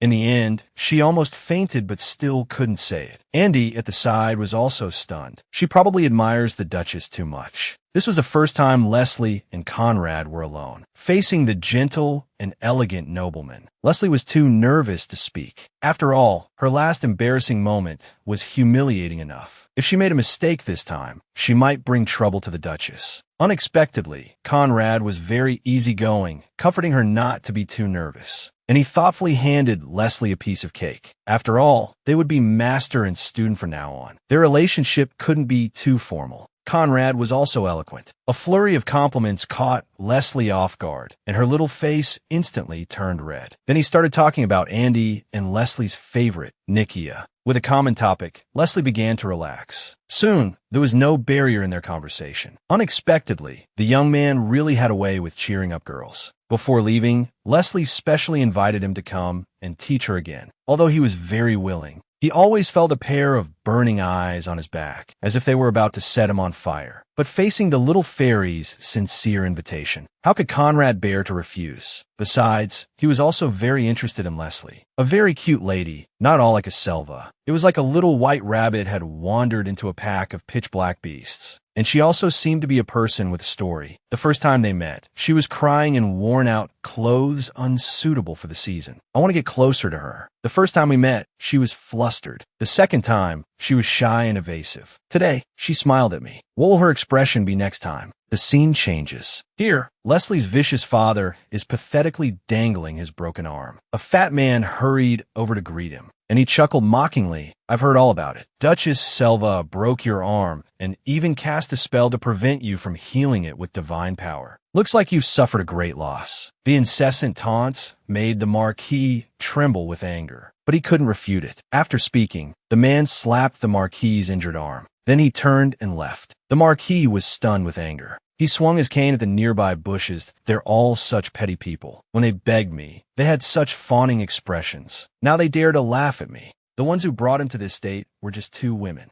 On the day of the trial, he will definitely ruin the Selva family's reputation. Then he'll take Leslie back and personally fix her bad temper, because he has already specially prepared chains that can suppress the power of darkness. He just needs to bring her back to win. And now he's going to ask a major royal figure for help. That is Her Majesty, Queen Medea. This young and beautiful woman is not simple. She became the Queen Mother at a young age. She was once a princess of the Adbana Kingdom. At that time, they were an enemy state of the empire. But this princess took the initiative to bring the jewel known as the heart of her country to the late emperor. And she was, as she wished, made the empress of the empire. Although the imperial nobles all opposed it, she still successfully married the emperor, who was over 50. She became the stepmother of a crowned prince older than herself. At that time, she was only 20 years old. However, with the sudden death of the late emperor, she became a short-lived empress. But she is still very young. She certainly doesn't want to live in obscurity in a corner of the palace. And the major figure the Marquis is seeking help from is her. Because the empire's laws are rather peculiar, a lawsuit can only be held if the emperor orders it. And this is called a noble's trial, also known as a reputation death penalty. Because if one is found guilty in a noble's trial, they could be stripped of their title and demoted to a commoner. For the imperial nobles who value their reputation more than their lives, this is the most severe punishment. The Marquis is so subservient in front of a woman, all for the sake of having a noble's trial with Duchess Selva over the matter of Leslie. Once he wins the trial, he can take Leslie back and also ruin the reputation of the Selva ducal family. The Marquis dares to seek help from the Queen Mother, relying on the fact that his daughter, Eli, is already engaged to the crown prince. Once the prince becomes emperor, he can help this fallen Queen Mother. To achieve his goal, the Marquis even started to cry, playing the victim. He kept saying he wanted to help his dear daughter escape from the clutches of evil. The Queen Mother also readily agreed. But as soon as the Marquis left, the Queen Mother's expression changed instantly. She crushed a rose in her hand, repeatedly cursing him as a foolish Marquis. She leaked the information to him, wanting him to obstruct Duchess Selva, but instead, he lost his own daughter. It turns out the Marquis was just a pawn of hers. But now, she has to play along. If this can bring down the Selva family, it would be a good thing. Learning Leslie's name, the Queen Mother couldn't help but laugh. because the flower language for the name, Leslie, is family harmony and happiness. Anyone with eyes can see how that child was treated, and yet they named her Leslie. The Queen Mother thought, this marquis is truly cruel. Things are getting more and more interesting. Besides, a girl chosen by the Selva family must not be simple. I really want to meet this girl. How powerful is Duchess Selva's influence? This family is called the noblest guardian, the shield that has resisted the most invasions, the sword that has killed the most enemies. This is a well-deserved praise for the Selva family. Hearing that Duchess Selva once grabbed the emperor by the neck, Leslie broke into a cold sweat just imagining the scene. And he was also bewildered. He didn't expect this little girl to be so serious, with a look of disbelief on her face. Actually, that was just a joke. When the Duchess and the Emperor were young, it was a very chaotic era, so the Emperor also participated in wars. It was probably during that time that the Emperor angered my mother, so she just grabbed him by the neck. Hearing this, Leslie breathed a sigh of relief. Meanwhile, Duchess Selva was also summoned to the palace. The person before her was the reigning emperor of the empire. The emperor's first words upon meeting were polite pleasantries. It was clear that the relationship between the Duchess and the emperor was not ordinary. The emperor waved for the servants to leave. As soon as the door closed,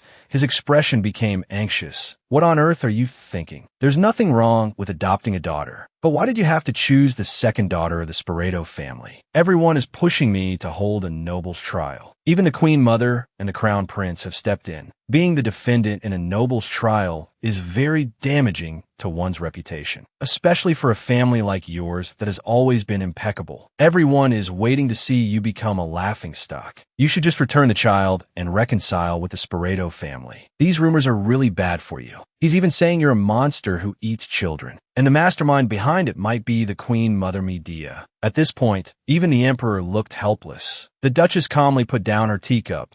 I'm already the monster Duchess anyway. Those kinds of rumors mean nothing to me. Just go ahead and hold the nobles' trial as they wish. Neither the rumors nor the trial can harm our Selva family in the slightest. Calmness and confidence were perfectly embodied by the Duchess. The Duchess handed over the relevant evidence. The abuse and the carriage fire were undeniable facts, and their family might have other unknown secrets. Hearing this, the Emperor was extremely shocked. If he had known he was this kind of person, he would have never let the Crown Prince get engaged to their family. The Duchess grinned, thinking to herself, it's been over a decade since he inherited the throne. How is he still so weak? But that's also reassuring. Seeing that persuasion was hopeless, the Emperor had to compromise. Talking about Leslie, the Duchess was also full of pride. A girl that even the Selva family is so satisfied with must be very outstanding. Since she's so good, how about a marriage alliance with the royal family? Unexpectedly, the Duchess directly refused. The Emperor said, if I had a daughter, I would definitely have her marry Bess or Andy. As an emperor, being rejected so heartlessly, the Emperor looked pitiful. Meanwhile, Marquis Sporeto also received the notice for the trial. He was very confident. He had even prepared the chains and cage to imprison Leslie. Seeing this news, the Marquis's wife couldn't sit still.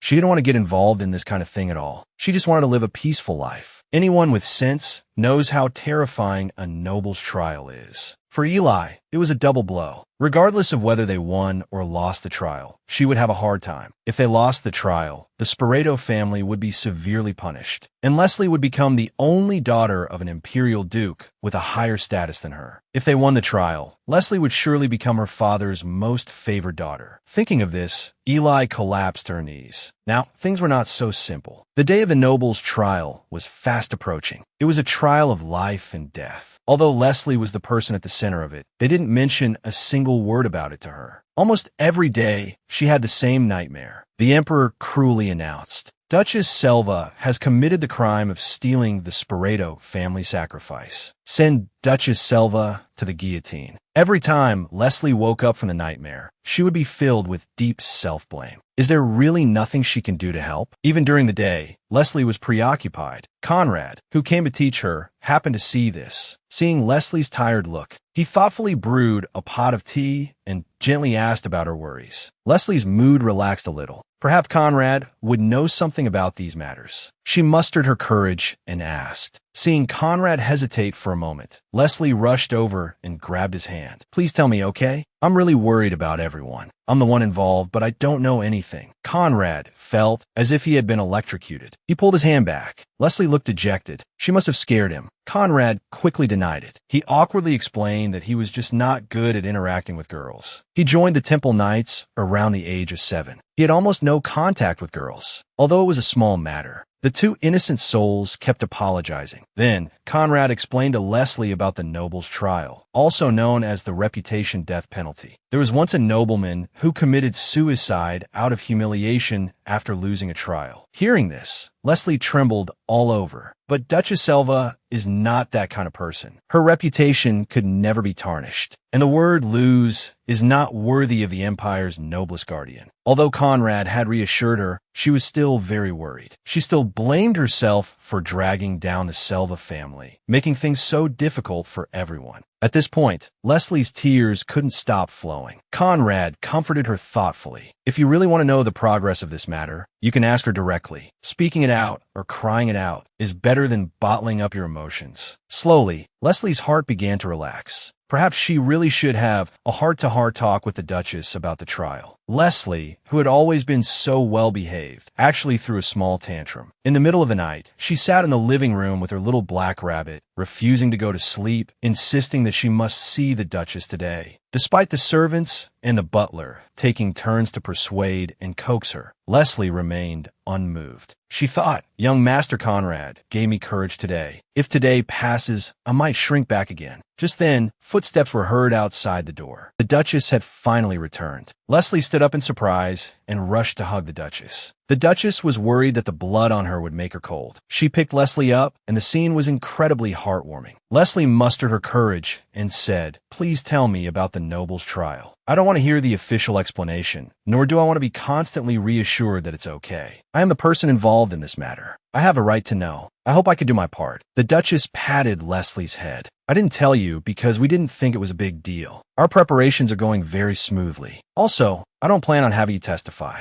but I am confident that we can win even without you. If we need you, we will definitely ask. Didn't you ask me to destroy the Marquis Sporeto's family? This is just the beginning of their destruction." These few words completely put Leslie's anxious heart at ease. A few days later, the day of the trial finally arrived. The servants helped Leslie dress up meticulously. Leslie thought, this isn't something to be proud of. Is it necessary to dress up like this? But today, she was going to a very important place. The servants couldn't follow her. Presenting a spirited self might be the key to victory. Indeed, Andy over here was also dressed very formally in his mage's uniform. Andy said he was today's debater. You all just need to sit on the side. Father and Big Brother are too straightforward and not suitable for debating. And Mother is the head of the ducal family. She will only step in if I lose. But I will not lose. Hearing this, Leslie was also full of confidence, clenching her fists to pump herself up. While they were chatting happily, the atmosphere in the other carriage was gloomy. Although the Marquis was still very confident in himself, the Selva family would not fall so easily. This is the girl with the fastest comeback I've ever seen. The first time she came to the palace, she was her older sister's maid, serving water and being at everyone's beck and call. The second time she came to the palace, she was showered with immense love and affection, and she was the protagonist of this important lawsuit. The opposing party in the lawsuit was her own biological parents. Leslie stepped down from the carriage. Her exquisite and lovely makeup was so tempting that even her second brother couldn't resist patting her head. Her eldest brother, Beth, was even more charmed. His handsome, slicked-back hair, paired with the knight's uniform, made him look exceptionally imposing. Even Leslie's eyes lit up looking at him. The usually straightforward and taciturn Beth, in the eyes of his subordinates, was like an emotionless robot. But he smiled so brilliantly at his sister. His subordinates were stunned. Did the robot just get a smile from? But thankfully, her loving family was there. Her nervousness instantly subsided. Her second brother had also arranged everything in advance. After you go in, everyone will be staring at you and talking, but you mustn't mind them. If anyone says anything rude to you, be sure to remember their face. I will definitely make them kowtow and apologize to you. This was the imperial court. The surrounding area was filled with spectators. The Duchess and Sai were already waiting inside. Unable to hide her excitement, she hugged Leslie tightly. Her strength almost suffocated the petite girl. That's how much she adored her prospective daughter. As expected, there were many gossiping crowds at the trial. But with one sharp glance from the second brother, They immediately fell silent. But as he turned his head, he was stopped by an uninvited guest. Ellie confidently introduced herself. Andy looked at the pretentious woman before him, thinking that you really can't judge a book by its cover. This person was actually a sister-abusing maniac. Seeing that her nonsense wasn't working on Andy, Ellie got straight to the point. Before the trial starts, you should just give up. Ellie was clearly not confident. Since she couldn't persuade her father to give up, she could only try to persuade the other side. Andy refused her directly, without any regard for her dignity. The string of taunts he casually threw out made Ellie tremble with anger, a satisfying sight to see. Before leaving, he delivered a final blow. Since when can a fallen Marquis family be compared to us, the Solvatore family? Surely you're not that lacking in self-awareness, are you? Ellie was so angry, she stood frozen, unable to retort. The trial was about to begin. Sitting opposite her were her blood relatives, but they were like demons. The people sitting beside her had no blood relation, but they were using all their strength to protect her. At this moment, His Majesty the Emperor took his seat. The two parties swore an oath in the name of God and their families. They swore not to give false testimony. With the oath completed, the terrifying noble trial was about to begin. To escape the clutches of her biological family, the girl had taken her parents to court. In the Empire, this was a noble trial. The losing party was bound to be ruined. First to speak was the profit-driven father. His acting was comparable to an Oscar-winning actor. However cruelly he usually abused his daughter was how deeply he loved her in his lies. It was clearly the Duchess Solvatore who helped Leslie escape the demon's clutches. Yet he claimed the Duchess took his sick daughter away to threaten him into revealing the family's secret of dark power. Leslie, the person involved, was stunned. He could lie so brazenly without batting an eye. He was also skilled at forging evidence. A threatening letter from the Solvatore family, complete with a seal and a lock of Leslie's hair. As for the hair, it was probably pulled out when he was beating and scolding Leslie. However, the Emperor had sharp eyes. The letter and the handwriting could not be used as evidence. These things could be forged by anyone with a mind to do so. He demanded more conclusive evidence, not just empty words. The Marquis broke out in a cold sweat. He then waved his hand and called a witness. This person was surprisingly a servant who had worked for the Duchess's family for 30 years and had only recently resigned. The man was trembling all over, clearly not good at lying, but he still managed to stammer it out. He testified that the burning of the carriage was ordered by the Duchess Solvatore, and that her second son, Andy, had also cast magic on Leslie. Hearing this, the crowd erupted in discussion, seemingly all siding with the Sporeto family, and muttering that the Duchess was indeed a monster. The Marquis immediately added fuel to the fire. He insisted that it must have been the Duchess's second son who cast a spell on Leslie, because he was a famous magician from the Mage's Tower. Leslie was under a spell, which is why she thought of that place as her home.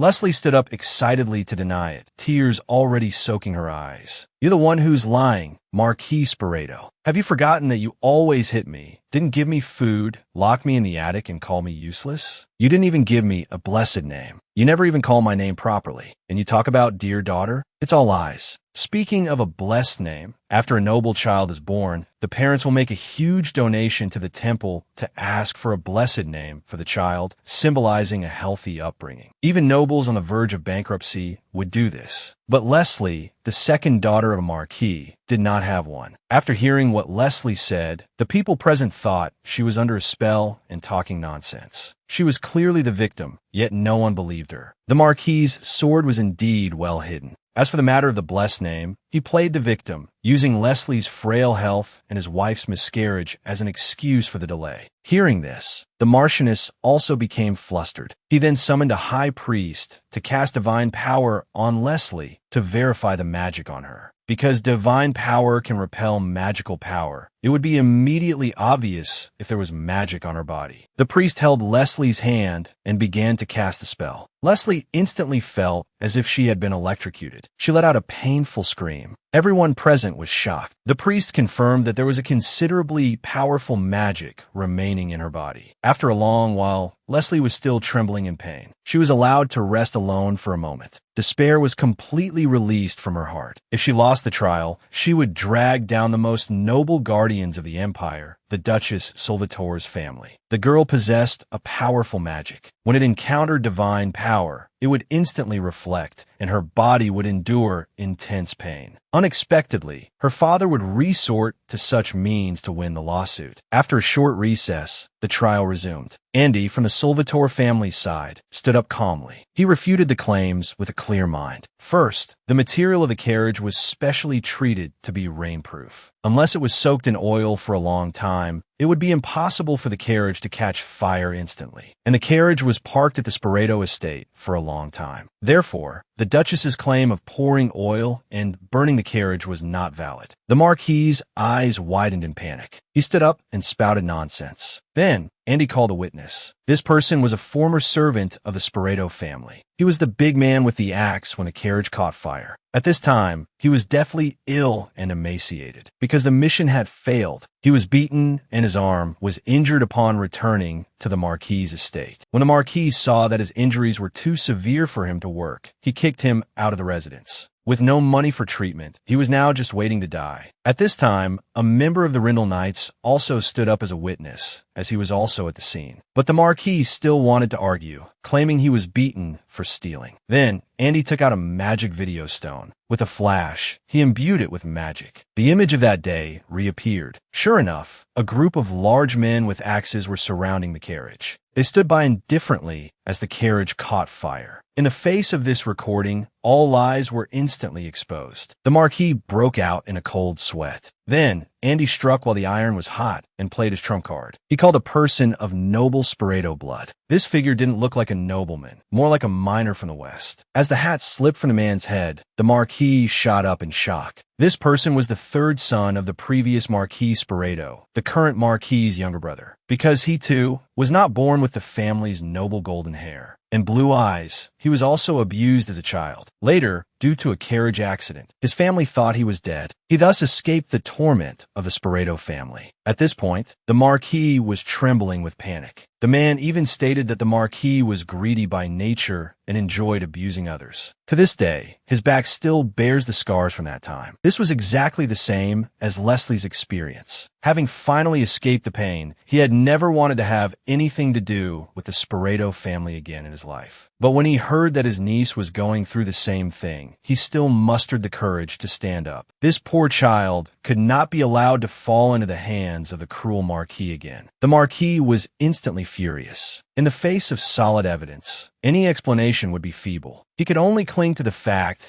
that Leslie had magic on her. If this testimony was not overturned and a verdict could not be reached today, he could still take Leslie home. Andy gritted his teeth in hatred. The trial had to end today. Just as he was in a bind, Conrad walked into the courtroom. He said, "If I remain silent knowing the truth, then God will surely be disappointed in me." So I insisted on coming to reveal the truth. It turned out that during the recess, he had met the crying Leslie in the rest area. At that moment, he decided he had to help this poor girl. Conrad only asked to use his divine power on Leslie once. The Marquis thought that since Leslie had already been affected by the priest's magic, any contact with divine power in a short time would cause her pain. This might indirectly help him. He readily accepted the request, but stressed that only divine power could be used. Conrad walked up to Leslie. Remembering what had just happened, she was still a little scared, but the confidence in Conrad's eyes gave her hope. They gently held hands. As the divine power was released, a light enveloped Leslie's entire body. Not only did she not feel any pain, but she felt more relaxed and at ease. The Marquis was also bewildered. Conrad explained, a very small number of people cannot withstand the divine power of a high priest. This is also recorded in the temple's library. Miss Leslie is probably one of them. At this moment, his hands began to move uncontrollably. There must be another reason for this. After hearing this, the emperor immediately made a judgment, declaring Duchess Solvatore not guilty. The Marquis fell to his knees with a thud. The dark power and the revival of his family, everything was lost. Most importantly, there was the trial compensation and the fine for abuse. He was going to be bankrupt. At this moment, Leslie stood before the Marquis. With tears in her eyes, she said, "From now on, you don't have to pretend to be a loving father. I'm no longer Leslie Sporeto. I am Leslie Solvatore, the only daughter of the Solvatore family." Then she shot a harsh glare at Ellie. The Marquis instantly broke down. He shot up to grab Leslie. At that moment, a huge figure blocked his way. The Duchess grabbed his hand and said, "I told you. You would regret it when I stood up. You should have listened when I warned you."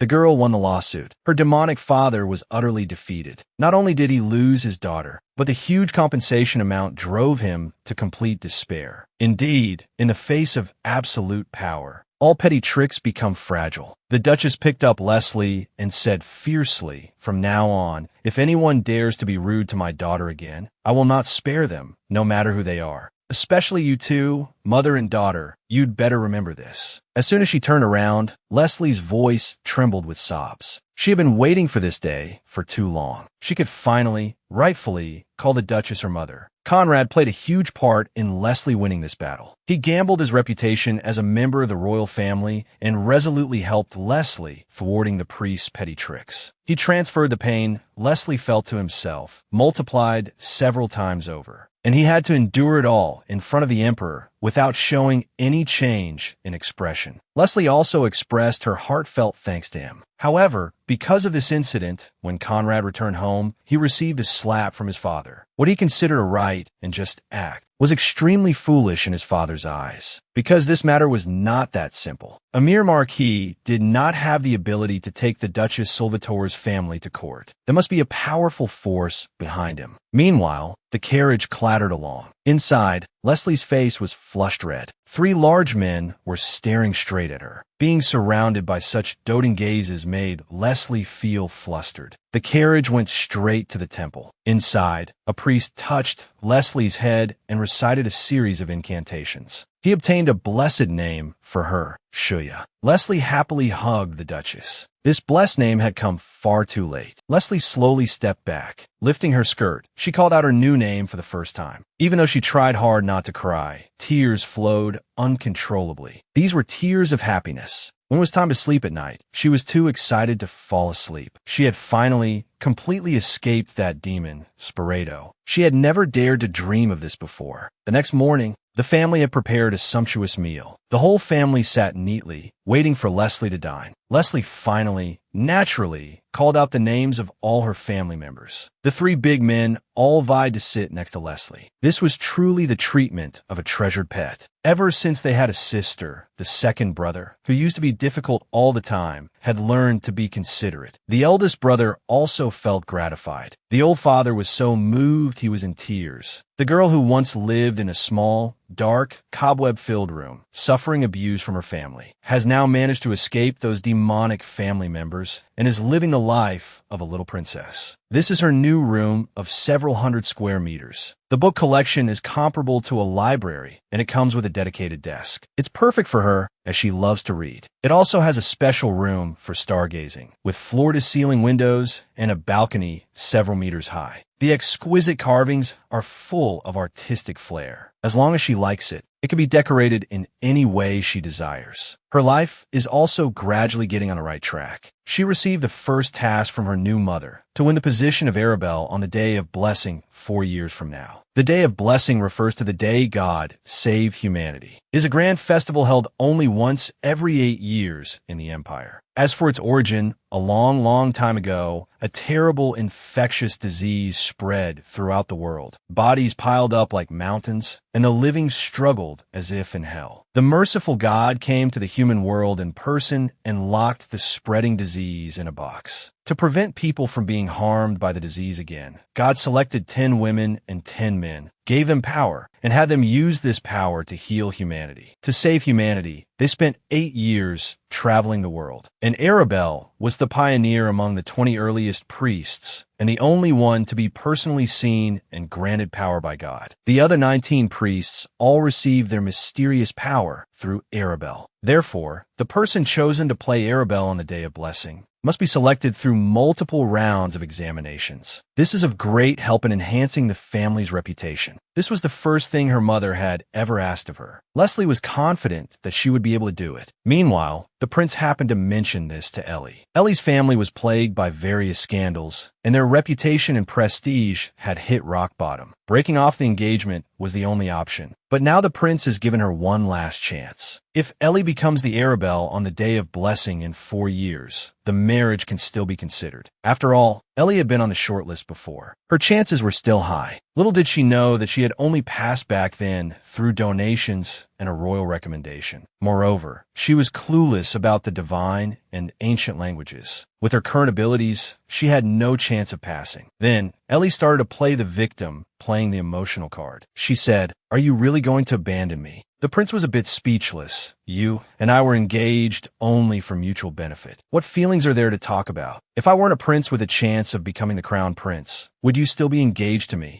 Ellie quickly stood up and said hypocritically, "I would. I am with you because I deeply love you, Your Highness." Even she couldn't believe her own words. The selection exam has now become her only way out. Competing with her former servant sister for the position of Arabelle, will Ellie suffer a crushing defeat? She was once an arrogant young lady. Now, she can't even afford a dress. The butler broke out in a cold sweat. The huge compensation payment was already suffocating them. They were about to run out of food, but Ellie still refused to return the clothes. The butler said helplessly, "Please take out your unused jewels first. I can sell them for some food. Or you could ask Duchess Salvatore to allow a delayed payment." Ellie trembled with anger. It was unbelievable that the family had fallen to such a state. She would never go to the Salvatore family to beg for mercy. Just the thought of Leslie mocking her was unbearable. Ellie turned and slammed the door, then violently pushed open her father's room door. The once arrogant Marquis had become a drunkard, using alcohol to numb himself every day. Ellie picked up a bucket of water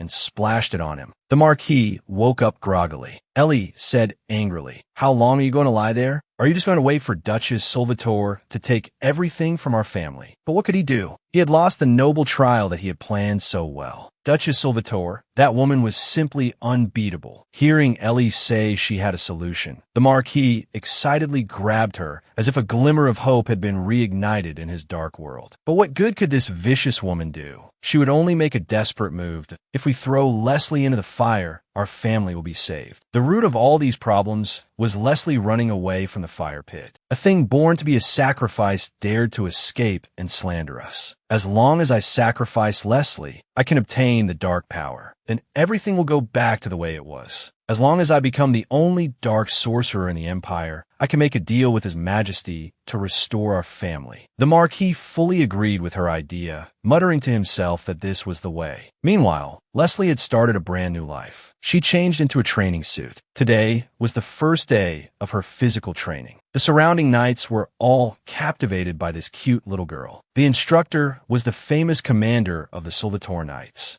Leslie was a little nervous, clutching the Duchess's clothes. This was the first time she had introduced herself with her new name. The commander was also impressed by the little girl's courage. Although she was small, her courage and spirit were not lacking at all. Leslie was imagining the type of her first weapon, her heart pounding with excitement. But soon, her excitement was extinguished. The Duchess said with a doting expression, "For your first training, let's do something simple. Run 20 laps around the training ground." This little lowly began her hellish training. After 10 laps around the training ground, she was out of breath. A sip of fresh water was especially sweet. Although it was reduced from 20 laps to 10, Leslie's ability to finish was unexpected to health. Such a small child had such strong willpower. She must have a goal she wants to chase. Unsurprisingly, Duchess Salvatore was her driving force. Seeing her serious expression, Health wasn't happy because she was really pushing herself too hard. The people of the Salvatore family are all monsters who surpass human limits. They say a sword master is the highest realm of swordsmanship, but the Salvatore family has never produced a sword master. The reason is simple. From birth, they already possess power that surpasses a sword master. They are truly monsters, especially Duchess Salvatore, who is a magic swordswoman. She can wield a sword and use magic. Even in the Salvatore family, she is an irreplaceable existence because most people only have one talent. For example, Beth only has divine power, while Andy can only use magic. Duchess Salvatore was the one who single-handedly ended the war. So, forcing oneself to chase after her is not a good thing. The Duchess has been an object of admiration for many since she was young. But those people all ended up on the same path, becoming her most troublesome enemies. While they admired her, they found they couldn't even catch her shadow. And the scar on the Duchess's face was caused by such a person. Perhaps her heart was hurt even more deeply than her face. Hearing these harsh words, Leslie still readily agreed not to push herself too hard, because in her eyes, although this commander was blunt and his words sounded hurtful to one's pride, it was clear that he was genuinely worried about her. He was much better than those who were flattering and hypocritical. As soon as the training ended, the big men couldn't stand it. They said sadly, "How could you talk like that? What if you make her cry and she doesn't come back?" Seeing the cute young lady up close like this is a rare opportunity. After speaking, they started to feel sorry for the frail Leslie again. A group of big men shed tears on the training ground. What a bunch of big softies. At night, Leslie was not idle either, burning the midnight oil, determined not to let the Duchess down. But just then, a couple of drops of blood stained the book. Leslie's nose started bleeding continuously. The girl was enjoying her breakfast when the burly man beside her watched with a gratified look. But just then, Leslie's nose started bleeding profusely. Sai turned and ran out the door. As a big man who has long been on the battlefield, could he be afraid of blood? Even in this state, Leslie was not worried about herself. She quickly poured some water, trying to wipe the blood off her clothes. This was the first time she had worn new clothes. The Duchess quickly stopped her. "The clothes are not important. What's most important now is your body." Just as the Duchess was about to summon a doctor, Sai rushed in carrying the doctor. This old doctor's arrival was truly rushed. He hadn't even had time to finish his breakfast. Then he was roughly put down on the ground. This old body couldn't take such rough treatment. He immediately had the thought of retiring as soon as possible. After the old doctor's diagnosis, everyone's anxious hearts were put at ease. Leslie was just overworked. This child was indeed staying up too late, studying hard late into the night. The three big men immediately came up with a good idea. They temporarily removed the candles and lamps from Leslie's room. The study could only be used for a limited time and would be locked at other times. They even considered removing the desk altogether. It seemed that even studying was now a luxury. The three big men all thought there was no need to study. Even the Duchess fully agreed with them. Leslie hugged the Duchess, begging to keep the desk and ink in her room. She shyly said that she still had to write letters. Learning that Leslie was still corresponding with Uncle Darren and Conrad, Father Sai was the first to explode. "No, Darren is fine, but Conrad is not. Otherwise, I'll smash the desk to pieces." He looked as if he was about to transform.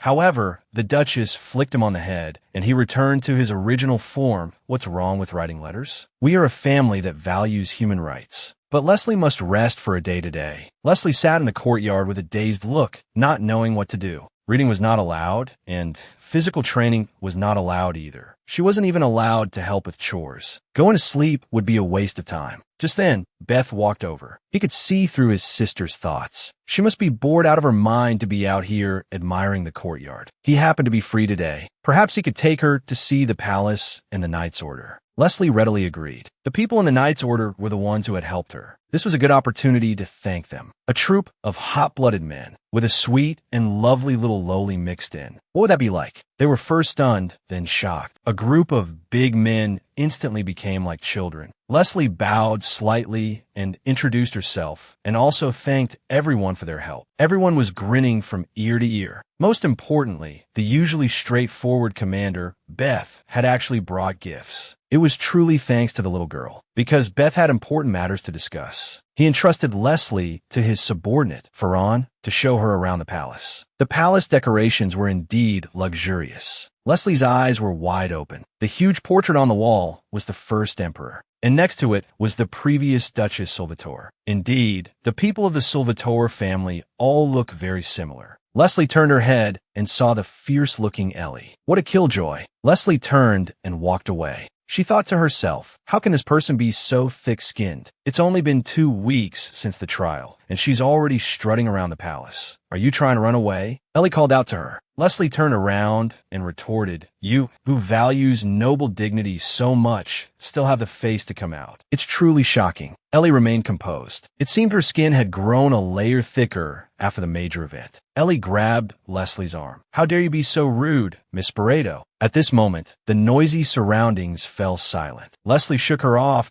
"If you have something to say to me, please write a letter to Duchess Solvatore and make an appointment with the butler. Don't call out to me in such a rude manner." It's very ill-mannered. Provoked, Ellie became even more aggressive. The blood flowing in your body is still that of the Sporeto family, the blood of those murderers you speak of. How long do you think you can hide it? You fake Miss Salvatore. Just as Ellie was about to push her luck, Ferran rushed over. A few short, vicious words had reopened Leslie's newly healed scars. She must have a motive for provoking Leslie like this. Learning that Ellie had recovered so quickly and dared to provoke Leslie so brazenly, the Duchess knew that this matter was not simple. The compensation alone was enough to give the Sporeto family a headache for a long time. Under these circumstances, the anxious creditors would not let him off easily. Moreover, he had even written a letter to inform them of the arrival time of their merchant ship. Selling the goods on the ship would be enough to pay off the compensation. Since it was not far from the required payment deadline, why did he bother to write a letter? What was Marquis Sporeto planning? Just then, Leslie walked over with a relaxed expression. She had woken up when she heard the sound of the carriage. She asked the Duchess for permission to go on a picnic, because she had read in a book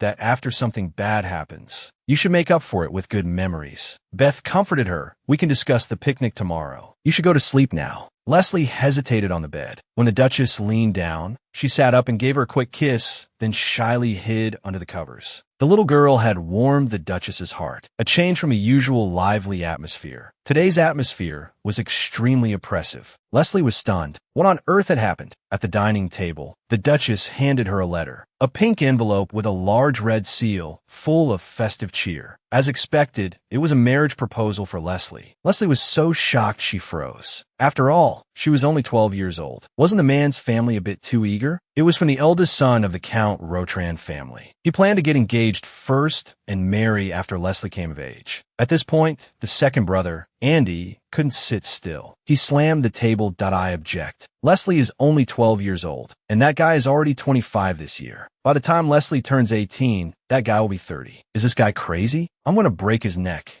Moreover, this guy is obviously trying to use the marriage to get close to us for business benefits. At this time, the eldest brother, Beth, also gritted his teeth and muttered. The Rotran iron spoon was twisted into a pretzel. What probably scared Leslie was not the marriage proposal, but the reaction of these guys. A strong, murderous aura came from outside the door. The heavy footsteps seemed to make the house tremble. Father Sai appeared, wielding a large axe. His anger had spread throughout his body. He repeatedly shouted, "Where is that bastard?" These three big men had scared Leslie silly. The Duchess quickly stopped them. Don't get so excited. You're scaring Leslie. And of course I won't agree to this marriage. It's just that Leslie will continue to receive such proposals in the future. I just wanted to show her. But you can't react so cutely every time, because many fools think that blushing means accepting the proposal. When asked what kind of man she could agree to, the father and sons set the bar sky high. He must be stronger than his father, taller than Beth, and smarter than Andy. Leslie thought to herself, does such a person really exist in this world? I'm probably going to be single forever. But everyone says you can only be happy if you get married. But the Duchess was the one with a clear head that don't worry too much about men. Being cute is enough. Hearing that, the burly man started acting up again. Wife, did you marry me because I was cute? The Duchess was a bit hesitant, but she was used to it. I live with you because you're handsome. You were so brave and handsome during the war. So I stood up proudly that I am indeed quite amazing. After all, not many people can duel with you, my wife, and only have one wound. Although it was a joke, Leslie kept it in her heart, puzzled. She fiddled with her fingers. She asked, Mother, did you really marry father because he was cute? The Duchess smiled and said yes. How much does this child want to get married? But actually, marriage is not a must. If you have someone you like, getting married is of course good. But getting married doesn't necessarily guarantee happiness. So just forget about these trivial things and live the life you want. The little girl seemed to be having her first crush, even going to pick out a man's handkerchief. It's obvious who it's for. After buying a suitable one, she was lost in thought. Just then, a passerby accidentally bumped into Leslie. Apples scattered all over the ground. The passerby hurriedly apologized. The guard almost drew his sword. Leslie didn't mind, but was worried if he was hurt. The passerby recognized Leslie at a glance. Leslie was a bit surprised, unable to remember who he was. When he mentioned that he had once given her white bread, memories flooded back. Em had been a servant in the Sporato family. Once, out of pity for Leslie's abuse, he had given her a slightly more normal breakfast on his own initiative. But because of this, he was kicked out of the Marquis's residence. Leslie had felt guilty about this for a long time. Even now, she still remembered how good that piece of bread tasted. But being kicked out of the residence was a good thing for him. After that, he found a new job and met his current husband. And now they have a child. Learning that he was doing well, Leslie was genuinely happy. But unfortunately, his husband died in an accident. Fortunately, he still has his child. The child is his motivation in life. And now he runs a small shop and can make a stable living. Hearing this, Leslie decided to visit his shop and meet his child. The shop's address is near the priest candidate examination site, the New Life Temple. It would be easy to get there. Leslie returned home and looked at the Duchess with a pleading expression. But the Duchess was not very willing, because that place was too far from their territory and prone to danger. But Leslie still pleaded pitifully,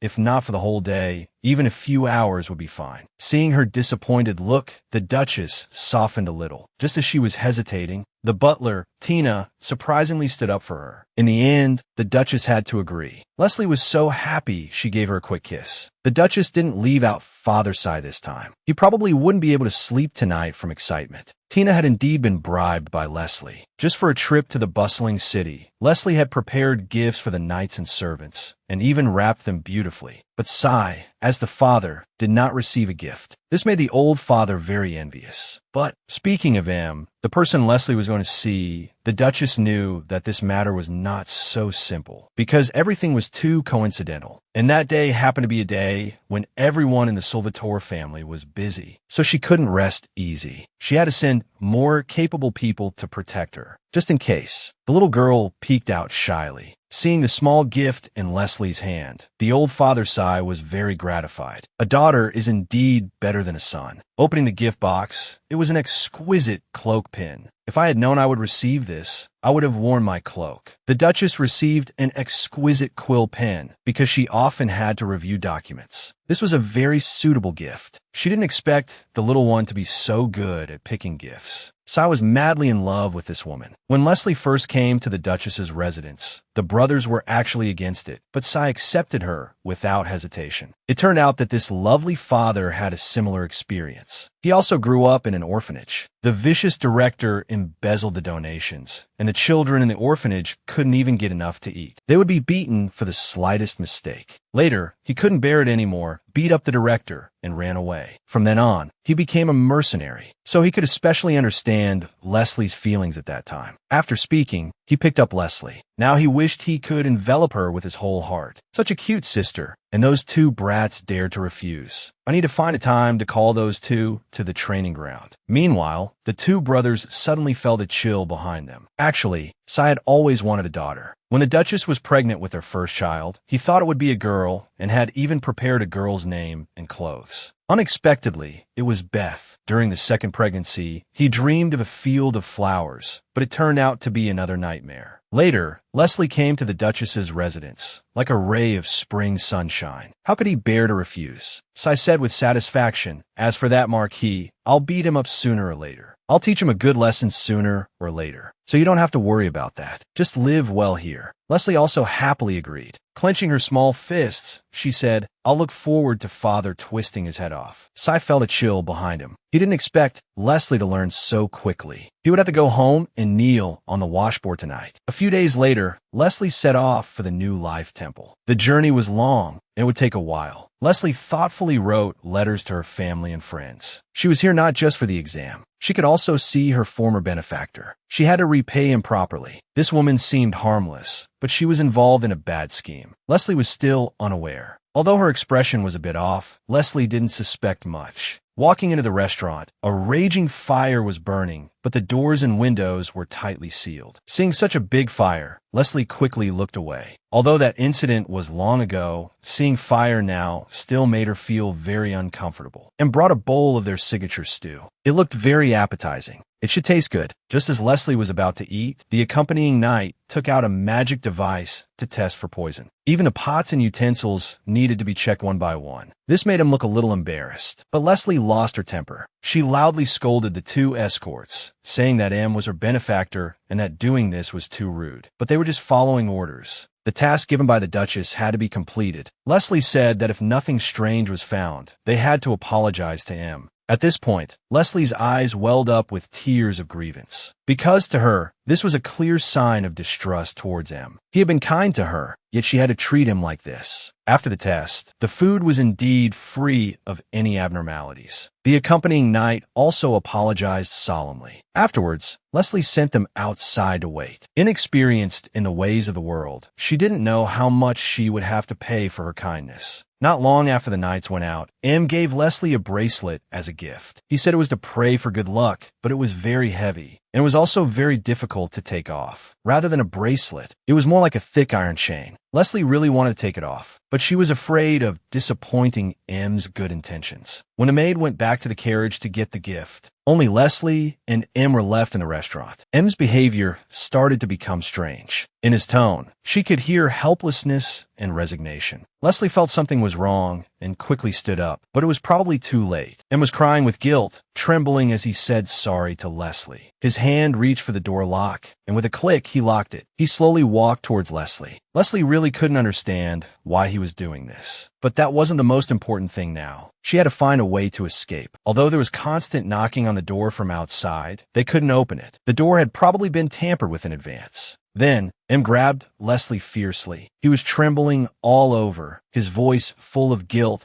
but she could also feel his helplessness. He stammered, "That bastard husband of mine sold our child to someone else. To get my child back, you must die, young lady." This woman was truly ruthless, wanting to die together with a 12-year-old child. But hateful people have their own pitiful stories. Reaching this point was also out of desperation. Leslie took advantage of his talking and bit his hand hard. She had just managed to break free from his grasp, where he pounced on her again, hugging her tightly. Despite struggling with all her might, she couldn't break free. The strength difference between an adult and a child was too great, and pushed Leslie slowly towards the fire. Seeing the black flames before her, Leslie suddenly understood. It was her demonic biological father. Because he couldn't get her, he had planned all this to sacrifice her again. At this moment, the flames had already spread to the ceiling. Burnt pieces would crash down. Thick smoke filled the entire room. Leslie stared helplessly at everything before her. Why wouldn't that vicious father let her go? Just then, Leslie noticed that in behind her was also crying, constantly apologizing and calling his daughter's name. Hearing this, Leslie also thought of her loving family. She didn't want to die like this, because she hadn't had the chance to repay the Solvatore family's love. Leslie patted him and said, "Pull yourself together, Em. Are you going to die here with me? Your daughter, Leah, wouldn't want this either." Hearing this, M's tears could no longer be held back. It turned out his daughter was very sick and had been taken away by his gambler husband and given to the Sporeto family. The Sporeto family had promised M that if he died with Leslie, they would help treat his daughter's illness and let her live like a noble. Only Leslie herself knew how untrustworthy the words of the vicious Sporeto family were. Her will to live grew stronger. She pushed him away that I must live, because if I die, they will be sad. Hearing this, M was also stunned. If he died, his daughter might also be sad for the rest of her life. Leslie saw the only window that hadn't been burned by the fire. She quickly ran over. She calmed herself, waved her hand, and used her dark power. But the window unexpectedly didn't react at all. She tried a few more times, but the result was the same. The dark power seemed to have lost control and couldn't be used at all. But she hadn't realized that the bracelet on her wrist was the culprit that was locking her power. The fire was getting more and more out of control. The evil dark fire had already spread to her. Just then, a basin of water was splashed over her. The flames on her skirt were extinguished. Had this woman finally come to her senses? To let her own child live a noble life. This woman had pushed another's daughter into the sea of fire. But in the end, she seemed to have woken up. She doused the fire on the girl, then grabbed the girl's arm and pulled her forward. Leslie was still confused, trying desperately to struggle free. M lifted a red cloth on the floor. It was an underground cellar for storing food, and now the only escape route. But Leslie couldn't trust this hypocritical woman. A few days ago, he had pretended to be harmless, but today he had become a ruthless beast. M cried out, "I understand now, because I'm also a mother. I really want to save my child, but I don't want to sacrifice another child's life. After you go down to the cellar, I will curl up and die. This should be the best solution." He begged Leslie to save his daughter after he died. Hearing this, Leslie's heart softened again. She nodded and agreed. She hoped that this time, her kindness would not lead to another disaster. But just as Leslie was about to hide in the tunnel, the wooden planks on the roof burned through and came crashing down. In the nick of time, M hugged Leslie, shielding her from all the damage. He used all his strength to push Leslie towards the tunnel entrance. But just as Leslie was about to open the tunnel entrance, the thick wooden planks from the roof crashed down again. This time, she had nowhere to hide. Just then,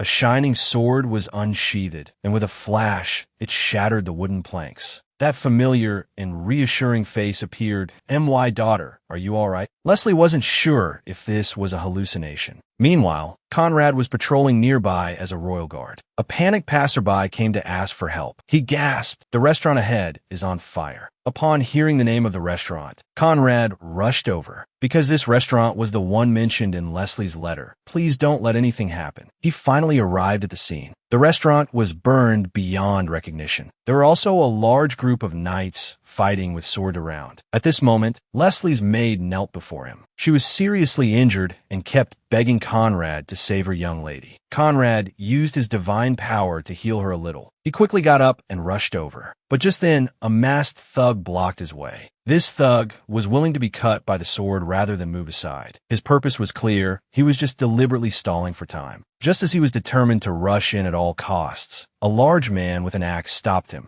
Sai said calmly, "Young Master Vitala, please do me a favor. Please use your divine power to find the Spireto people hiding nearby. As for my daughter, you don't have to worry. My wife has already gone to save her." The girl was framed and trapped in a fire. Fortunately, the Duchess arrived in time. Leslie had inhaled too much smoke, and her consciousness was beginning to blur. She couldn't even tell if this was a dream or reality. Just as she was about to leave, Leslie vaguely saw M collapsed in front of her. She tugged at her mother's clothes and asked weakly, "Can we take him out with us?" The Duchess was a bit puzzled. "If he harmed you like this, why do you still care about his life? If you need a witness, we can just capture his husband and Marquis Spireto after we get out." Leslie explained, "Actually, M wanted to save me in the end. Since we need a witness, let's give him a chance. Maybe he will be the most powerful witness." The Duchess was silent. This little girl was still too kind, but she decided to respect her wishes. The Duchess held Leslie in her left arm and the seriously injured M in her right and leaped out of the dangerous fire. Leslie vaguely saw the scene outside before she fainted. Marquis Spireto's supposedly perfect plan turned out to be so fragile. Instead, it was about to drag him into hell. After the matter was exposed, this demon immediately began to flee. Unexpectedly, he tripped and fell to the ground with a thud. He begged his proud daughter to help him up, but Ellie stood there unmoved, because in this situation, the best choice was to distance herself from the Marquis as soon as possible. Ellie turned her head and wanted to run, but she couldn't escape. Conrad had already come at her with his sword drawn. Even with such conclusive evidence, this cunning Marquis still tried to explain himself. His thick skin was truly unbelievable. Conrad slammed the sword down in front of him. Even a beast would not harm its own child. In short, you are worse than a beast. Marquis Spireto had nowhere left to run. The full extent of the law awaited him. Leslie finally awoke from her deep sleep. She had been asleep for 2 days. Seeing the wounds on Medane's body, her eyes filled with guilt. Perhaps she really shouldn't have been so kind. The scene outside the door shocked her even more. The knights who had accompanied her were being punished by Sai for their dereliction of duty, which had nearly led to a disaster. Leslie quickly ran to plead for them.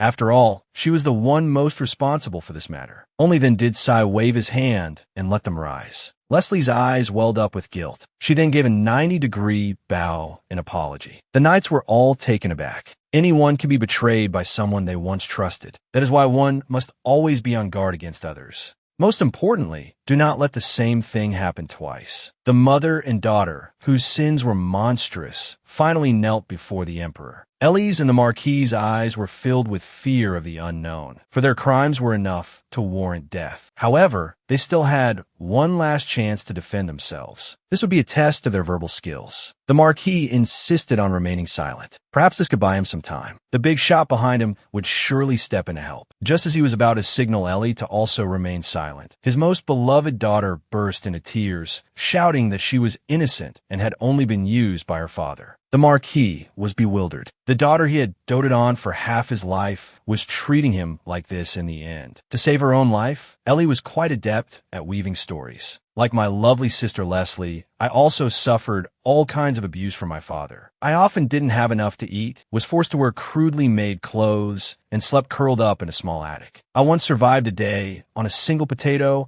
and clear soup. If I made the slightest mistake, Marquis Sporeto would not hesitate to beat me. Hearing this, the Duchess, standing aside, couldn't help but laugh out loud. Her acting was so clumsy that she struggled to squeeze out even a single tear. She went on to say that she was the prince's fiancée, with noble blue blood flowing in her veins. How could someone like her possibly lie? The Marquis was also momentarily stunned. This good daughter had indeed inherited his own fine qualities. He shot up excitedly and lunged at Ellie. "How did I raise you? How dare you treat me like this?" The Duchess returned home late at night. Leslie was still waiting in the hall. She couldn't wait to know the fate of those demons. The news she received was relatively good. Marquis Sporeto was stripped of his family name and demoted to a commoner. Because he still had noble blood, he was not sentenced to death, but was imprisoned in Raston Prison in the south. It was bitterly cold there year-round. Once a prisoner was sent there, they could never expect to come out alive. This was, in effect, no different from a death sentence. What troubled the Duchess was that Ellie was not sent to Raston. Instead, she remained in the imperial capital because her name had already appeared on the candidate list for the Arabella. Her name had been conveyed to the gods. No matter what happened, no one could stop someone who had already qualified as a candidate from taking the exam. If she were to pass the first round of the exam, her punishment would be postponed for 4 years. However, given Ellie's abilities, there was no way she could pass the first round. Not long after, the once arrogant young lady had fallen into a wretched state. Leslie came before her and let out a great deal of pent-up anger. Compared to your long-term abuse, selfishness, and attempt to kill your own sister, what does this amount to? How could the princess syndrome, developed from over a decade of pampering, allow her to easily submit to humiliation? Sure enough, on the day of the exam, she received help from a powerful benefactor again. It seemed Ellie still had some use. That big shot was still determined to take down Salvatore. A week later, bad news indeed arrived. Ellie had passed the first round of the exam, and the Marquis had escaped during his transfer, leaving everything in suspense. It was like a ticking time bomb. To ensure Leslie grew up healthy, the Duchess made Fodi a place even safer than the imperial palace. For years later, Leslie welcomed her 16th spring at the ducal manor. For years had passed in a flash. The once crybaby, Day's girl had grown into a beautiful young woman radiating youthful energy. The number of marriage proposals she received was increasing year by year. She simply couldn't keep up with the replies. Her second older brother, Andy, doted on his sister as always, worried that replying to proposals was too much work for her. He directly helped her by destroying them. Being a beautiful young woman, of course, came with its own troubles. Although she was a bit prettier than when she was a child, she hadn't grown much taller. Everyone around her was busy growing taller, but no one shared any height-growing secrets with her. Compared to others calling her cute, she hoped more to be praised as handsome, like the Duchess. Besides growing taller, Leslie had something more important to do. That was to participate in the second round of the Arabella candidate exam. At the time of parting, her old father, Sai, was extremely reluctant to let her go. After bidding farewell to her family one by one, Leslie set off on her journey alone. In the carriage, she couldn't help but tear up. This was the first time she would be away from everyone for so long since coming to the ducal manor. Arriving at the temple examination site, she had to part with her accompanying knights and maids as well, because no noble was allowed to bring attendants inside. The exam content was arduous. Everything had to be done by oneself. Many pampered nobles found it hard to bear. So, one could give up on this exam at any time. But Leslie's was very firm, because she was determined to become the Arabella. Pushing open the doors of the prayer hall, It was already filled with participants. All eyes turned to the newly arrived Leslie. Everyone was whispering. After all, Leslie had been a controversial figure 4 years ago. Now she was the noble daughter of a duchess. Many people wanted to get close to her and curry favor. It was the first time she had seen so many people, and Leslie's expression was slightly tense. She bit her lip, reminding herself, I am the 5th highest ranking person in the empire and the only daughter of a duchess, so I have no need to be timid. I must be more composed and confident. I am a member of the Solvatore family. The closer she got, the clearer the whispers became. If you don't want bad luck,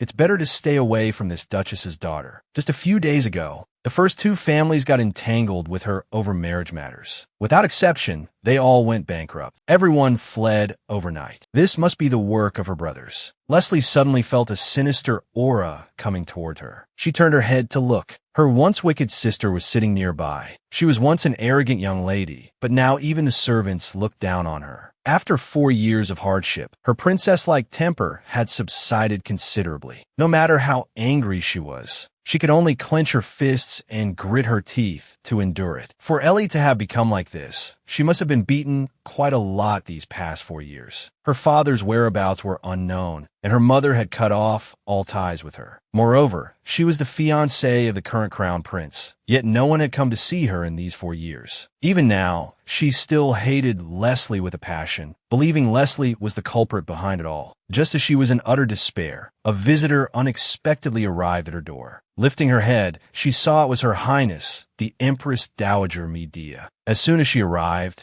she embraced Ellie, spouting one hypocritical phrase after another. She said she had pleaded with the emperor to grant her a sufficient budget to ensure Ellie lived well. She even emphasized that she wanted to hold a coming-of-age ceremony for her. Someone must have embezzled the budget. Hearing this, Ellie tearfully recounted her ordeal. It must have been the maid in charge of serving me. She fed me lowly food like barley porridge. My clothes are also old and dirty like this. The Empress Dowager ordered her attendant to immediately seize the maid and hand her over to Ellie to be dealt with as she pleased. Ellie revealed a wicked look. Her eye color is the same as Leslie's. Please gouge out her eyes, then place food and water outside the prison bars and let her watch until she starves to death. The Dowager lightly kissed Ellie's forehead, a wicked look on her face as she said, You truly are so clever. I feel as if I have a daughter. The maid was dragged out to be punished. She cried out that she was wronged, that she was only following orders, but this was her fate. This Empress Dowager is unusually ruthless. As soon as she was out of Ellie's sight, the Empress Dowager threw away the clothes she was wearing, stating bluntly that touching such disgusting hair made her want to spit. In her eyes, Ellie was merely a tool with some use, because if she passed the exam and became the Arabella, she could retrieve the virus, IBI Alston, from the deepest part of the temple. With this most powerful weapon, she could help Prince Arland seize the throne. Then she could manipulate Solvatore at will, forcing Duchess Solvatore to choose between sacrificing her daughter or putting the empire in danger. Whichever she chose, it would cause the noble guardian immense suffering. Seeing the letter from this vicious woman, its contents were unbelievably cruel. Duchess Solvatore gritted her teeth in hatred. What on earth is this woman trying to do? Does she want to bring down the empire? The 2 former sisters met again after 4 years. The vicious sister was now in a wretched state. The once abused sister had become the noble daughter of a duchess. The candidates were all ready. The examiner walked in and removed his hood. Leslie broke out in a cold sweat because he was the very priest from the trial 4 years ago. He hadn't changed at all. His eyes still emitted an unsettling sense of pressure. A few days later, several candidates had already chosen to give up. After all, making long-pampered nobles do such rough work. Not everyone can endure it. Although Leslie had experienced hardship before, this was still a difficult task for her. Every day at 3 a.m., they had to perform dawn prayers. All they had to eat was a single potato and very thin soup. Besides the insufficient supply of firewood, they had to complete all the chores, including cleaning the temple's livestock pens and personally disposing of manure and garbage. After that, they had to copy theological books and then distribute them to refugees and commoners who came to the temple. In addition, they had to care for refugees from war-torn areas. At this moment, the priest patted Leslie's shoulder. I can understand that this must be very hard for you.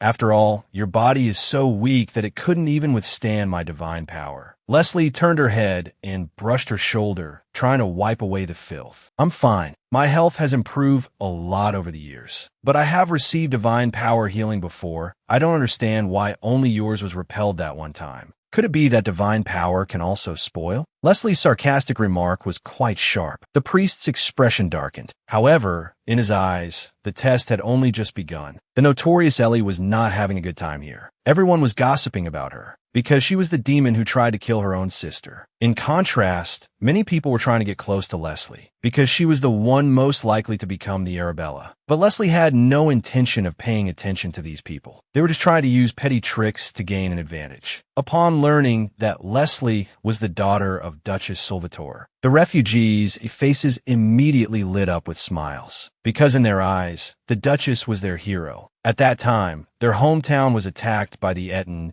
and innocent civilians suffered greatly. The person who led several campaigns against the Eton and finally beheaded their leader was Ancella Salvatore, who was the commander of the Lindell Knights at the time. The refugees all thanked Leslie and asked her to convey their gratitude to the Duchess. Hearing about her mother's deeds from others, Leslie was moved to tears. Ellie, standing aside, found it hard to accept seeing Leslie so popular. With a disdainful look, she thought Leslie was just putting on an act. Anyway, she wouldn't be smug for long. Once she became empress, Leslie would soon fall from grace. Little did she know that she was just a pawn for the Empress Dowager Medea. And this Empress Dowager didn't care at all whether she lived or died. Just as she was fantasizing about her future success, a man grabbed her arm. This skinny and scruffy man looked so familiar. This man, so wretched he was barely recognizable, was once a marquis of the empire. He was greedy and even tried to kill his own daughter. Now, he was getting what he deserved. The things he once looked down upon were now a luxury for him. Seeing her father in this state, Ellie felt a wave of disgust. How did he become like this? Even a beggar wouldn't eat like that. In this situation, it was better to distance herself from him as soon as possible. If the priest who was monitoring her found out and disqualified her from the final priestess exam, it would not be worth it. She had thought that after 4 years of wandering, his foul temper would have subsided. But when he learned that Ellie had been living in the imperial palace all this time, his rage erupted instantly. He shot up and tried to grab Ellie, but the next second, he froze. A sharp pain shot through his chest. It turned out that after escaping from custody, he had endured the terrible cold in the south. Meanwhile, Ellie, who should have received the same punishment, had spent 4 comfortable years in a warm place. He collapsed to his knees in pain, unable to move. The 4 years of wandering had likely left him with many ailments. He was now only half alive. Ellie backed away in fear. Out of consideration for him being my father, I secretly gave him food, yet he tried to strangle me. I can't keep such a person around. If the Marquis affects my candidacy exam, my last chance to turn things around will be gone. Ellie had no choice but to feign pity, saying she had no choice and that her life in the palace was also miserable. She wanted to find out his whereabouts, but was powerless to do so. But now she had gained the favor of the Empress Dowager. If he promised not to interfere with her, she would use the Dowager's name to help him find a place to stay and recover his health. If she could become Empress, she could help him regain his title as Marquis. Hearing this, a glimmer of light seemed to appear in his desolate eyes. He couldn't help but curl his lips into a smile. To escape this life that was worse than death. This was his last chance. If he failed this time, Leslie and Duchess Salvatore would be completely finished. However, Ellie was currently just a pawn. It was impossible for her to become the prince's official consort. The royal family would never allow a ruthless criminal to be recorded in the annals of history as a member of the royal family. Finally, Leslie's new guard arrived. Opening the door, she was stunned, looking at the man before her who seemed to radiate light. Leslie blushed unconsciously. This was her most preferred candidate, because some time ago, she had expressed in person that she hoped Conrad could be her guard during the priestess exam. She thought her hope was lost. Now, happiness had come rather suddenly. The old uncle nearby looked at the sweet young couple with a gratified expression. This day was a bit unusual. These children of wealthy families were competing to do the rough chores. After inquiring, they found out it was because of a new exam rule. Each candidate needed to recommend their choice for the Arabella. Their attitude had changed drastically, simply to leave a good impression on others. It seemed Leslie didn't want to do this. She just wanted to do her best. But seeing the basin full of dirty clothes, She felt her spirit was willing, but her flesh was weak, because the amount of clothes was more than could be washed in the West Wing. Conrad said he could handle it. He knew of a nearby stream suitable for washing clothes. He immediately picked up the dirty clothes and strode off. Leslie thought to herself, this isn't cheating, is it? However, this year's priestess exam was indeed a difficult one. Making those pampered nobles go hungry and wash their own dirty clothes would surely produce more dropouts. Currently, the number of remaining people was almost the same as the number of final priestesses. Thinking of this, Leslie paused. Was this abnormal increase in difficulty intended to make Ellie the final priestess? Because the final priestesses would be selected first based on high status. And with Ellie's current status, she couldn't possibly become a final priestess. But if the exam difficulty was deliberately increased to create dropouts, Ellie might end up in the top 20. This must be the work of someone pulling strings behind the scenes. Finally, they arrived. At the riverbank, the senior was very considerate. To create an opportunity for the young people, he proactively walked away to patrol the surroundings. To help Leslie wash her clothes, Conrad also put in a lot of thought. He took off his white uniform, insisting it was dirty and needed to be washed. While I wash my own uniform, I can help you wash some of your clothes. That shouldn't be a problem, right? Leslie thought this excuse was too far-fetched. They chatted while washing clothes, talking about the death of her second brother, Andy, and about their first cooking experiences. With a man and a woman working together, the work doesn't feel tiring. The dirty clothes were all washed in no time. Leslie thought if she had washed them alone, it would have probably taken all morning. Conrad spread his cloak on the lawn, letting Leslie rest for a bit. After all, they had finished washing the clothes early, leaving a lot of time to rest. Leslie hesitated, but couldn't resist. She thought that if she worked harder when she got back, perhaps she could make up for it. The sun was very bright, and the two sat comfortably on the lawn. Once idle, it was hard to resist sleepiness. Conrad said leisurely, if you don't rest like this, life here will be really tough. Sneaking a rest like this is within the tolerable range. Besides, the senior will keep watch for us. Just rest for a bit. Conrad took out a small bag of gifts. Opening it, it was full of cookies and candies. These were bought from a faraway place. After the long journey, the cookies were a bit crumbled. Leslie ate a cookie, and the fatigue accumulated over the past few days finally eased. Just this simple interaction made Conrad blush with satisfaction. Anyone with eyes could see how much he liked the Leslie before him. On one side was the scheming Empress Dowager Medea. On the other was the formidable monster Duchess. In this clash of titans, who would emerge victorious? Seeing the Duchess forcefully entering the palace, this servant was the first to object. But after learning the Duchess's identity, he trembled with fear. This dowager was no simple character either. Knowing full well the other party was here to cause trouble, she calmly invited her in for a cup of tea, saying that without an invitation, no one is allowed to enter. I wonder what wine blew the Duchess here. The Duchess thought for a moment and said, actually, I came because I received an invitation. Isn't that interesting, Your Highness the Empress Dowager? Hearing this, the Dowager immediately feigned ignorance.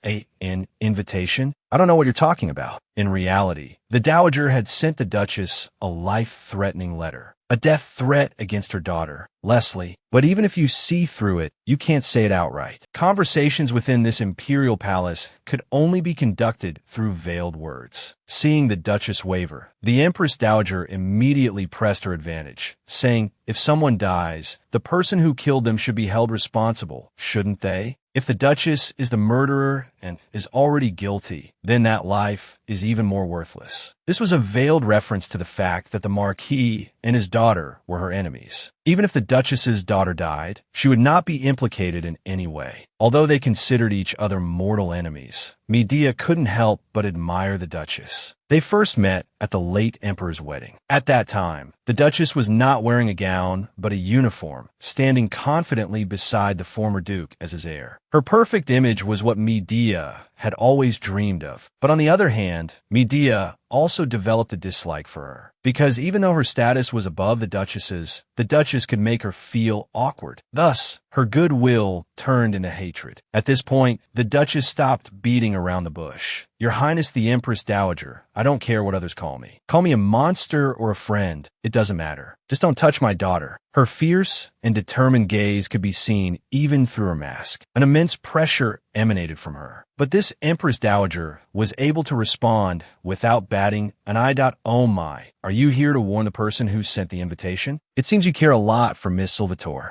The Duchess replied, because I am her mother. Anyone who threatens her, no matter who they are, I will eradicate them completely. Then she took 2 steps forward, staring down at the Empress Dowager from a superior position.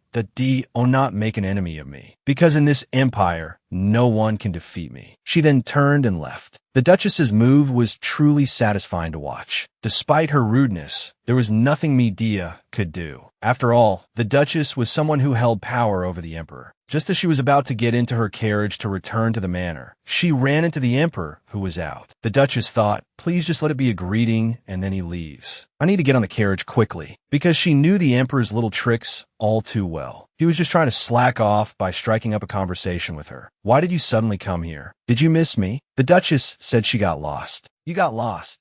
Is there a problem?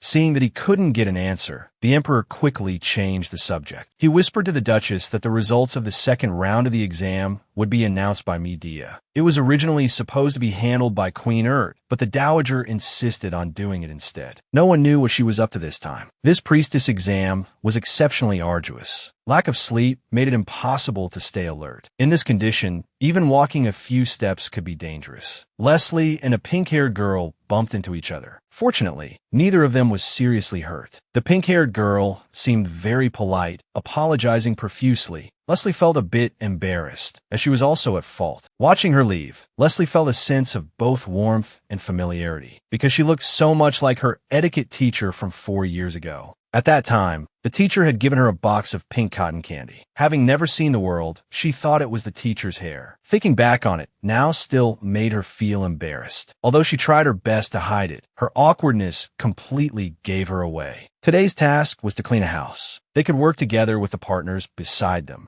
The 2 little ones hit it off and naturally came together. They learned each other's names. Ceres didn't seem to have any ulterior motives. She exuded a friendly and approachable aura. But after the last incident, Leslie had become more cautious. Besides, she might be like the others, just putting on an act because of the Salvatore family's reputation. So it was better to be cautious. But after a long time, Ceres was still working diligently, and the first thing she brought up was to ask if she knew Teacher Tyrell. Sure enough, they were cousins. Both had cotton candy-like pink hair. Ceres said she had heard a lot about Leslie from her sister, so she always felt a sense of closeness to her. She had wanted to say hello and get closer on the first day, because she had many curious questions to ask, but she never mustered the courage. Leslie thought, you really can't judge a book by its cover. It seems she's another person with ulterior motives. But the next second shattered all her worries. What Ceres wanted to know about was not her 2 brothers, nor the family's network of interests, but Duchess Salvatore herself. Talking about her mother, the girl's eyes instantly lit up. She asked a series of cute questions, just like a little fangirl. For example, she really wanted to know her height. Is she really as tall as a man? Can she really lift and swing a sword that others can barely hold with 2 hands? With just 1 hand? I heard she has an aura that is so overwhelmingly powerful it can petrify people on the spot. Is that true? Talking about her own mother, Leslie also excitedly raised her hands. You have no idea how cool my mother is. She swung a wooden stick, imitating her mother's movements. Just standing there, she looks like a painting. This scene was just like 2 little fangirls at a fan meeting. Ceres flipped her collar and handed Leslie a portrait of the Duchess she had drawn herself. For Leslie, who had no talent for drawing, this made her truly envious. Embroidery and painting, although basic skills for a noble lady. The people at the ducal manor told her it was not a problem if she couldn't do them. Ceres also understood her thoughts and said she could teach her if there was a chance. This completely touched Leslie's heart. The 2 little girls grew closer because of this. With similar ages and common topics, they chatted non-stop, forgetting the fatigue of work. Ceres' family was a minor noble family from the countryside. They were skilled in herbalism, and she wanted to take over the family business when she grew up. She also hoped to be chosen as a priestess this time, which would be very helpful in raising her family's prestige. Soon, the room was clean, spotless. Just looking at it gave a great sense of accomplishment. The only flaw was the wobbly chandelier, but they had no way to fix it and could only call someone to repair it later. But not long after, Leslie heard the sound of the chandelier swaying, and Ceres was standing right below it. Danger was imminent, but she was completely unaware. The chandelier above the girl's head suddenly broke and came crashing down on her. Fortunately, Leslie acted quickly, and the girl escaped disaster. Afterward, both were still shaken. Leslie told Ceres to go first, and she would handle the aftermath. But looking at the shattered chandelier, something fell off. The guard knight had only been gone for a moment, and something like this happened. It seemed she needed to be more careful. But fortunately, there was nothing else unusual around. It was also thanks to the help of her power, just now, that they were not injured. Otherwise, the consequences would have been truly unimaginable. Hearing the loud crash, Conrad rushed over, anxiously asking about Leslie's condition. He was relieved to learn that she was not seriously hurt. Then he proactively helped clean up the chandelier. This accident was actually the work of that sinister priest. It was nothing more than an attempt to test out Leslie's dark power. Leslie happily told Conrad that she had finally made her first friend besides him. Conrad was genuinely happy for her. That night, Ceres was summoned by Priest Ebion for a private meeting. Because of her family's background in pharmaceuticals, he wanted to ask her to go to a nearby area to gather herbs needed by the refugees. Because the Turna herb is very similar to a poisonous plant, it's difficult for people without gathering experience to distinguish them. Therefore, this task required someone with relevant experience. Although Ceres wanted to help, she felt that this priest was a bit scary. His unusually cold eyes always made people feel uneasy, and she heard that ferocious beasts would appear in the forest. However, a night guard would accompany them, so it should be fine. The priest also said that after gathering the herbs, she could be arranged to rest in a room. At the mention of rest, Ceres was instantly tempted. In addition, she could bring another candidate with her. The next morning, Ceres of course called her best friend. The forest was indeed full of Turna herbs. However, they looked very similar to another poisonous plant. An ordinary person really couldn't tell them apart at all. So, Leslie would be responsible for pulling them, and Ceres would be responsible for distinguishing them. It was indeed a good thing to get out for some fresh air. Her mood also relaxed. However, that was only if that Debian didn't cause any trouble. Ceres made a ring for Leslie out of wildflowers. Sure enough, little girls like these things. Just as they were having fun, an animal suddenly appeared in the nearby bushes. Ceres screamed in fright, and she grabbed Leslie and jumped onto the grass. It turned out to be a false alarm. It was just a cute little rabbit. Ceres blushed with embarrassment. Because she had seen a wolf when she was a child, she might be a bit paranoid now. Just then, an accident happened. Suddenly, the ground shook. A crack formed in the ground, and the two of them fell into the river below the mountain. The two girls were suddenly caught in a landslide and fell heavily into the river. In the nick of time, Leslie used her dark power to save Ceres. Recalling the scene just now, she was still shaken. She survived thanks to her efforts over the past 4 years. If she hadn't learned to swim with Brother Beth, if she hadn't learned to control her dark power with Brother Andy, the consequences would have been truly unimaginable. Leslie got up and looked at Ceres, and her body was very cold. She had to find a doctor quickly. But just then, the sound of animal footsteps came from the jungle. A pack of ferocious, hungry wolves was staring at them menacingly. It was the first time Leslie had seen wolves. Their bodies were so large. Leslie nervously picked up a rock from the ground and threw it hard at the wolf pack. But the vicious wolves showed no sign of retreating. Then, one wolf snatched up the unconscious Ceres in its mouth. Another wolf leaped up, pouncing towards Leslie.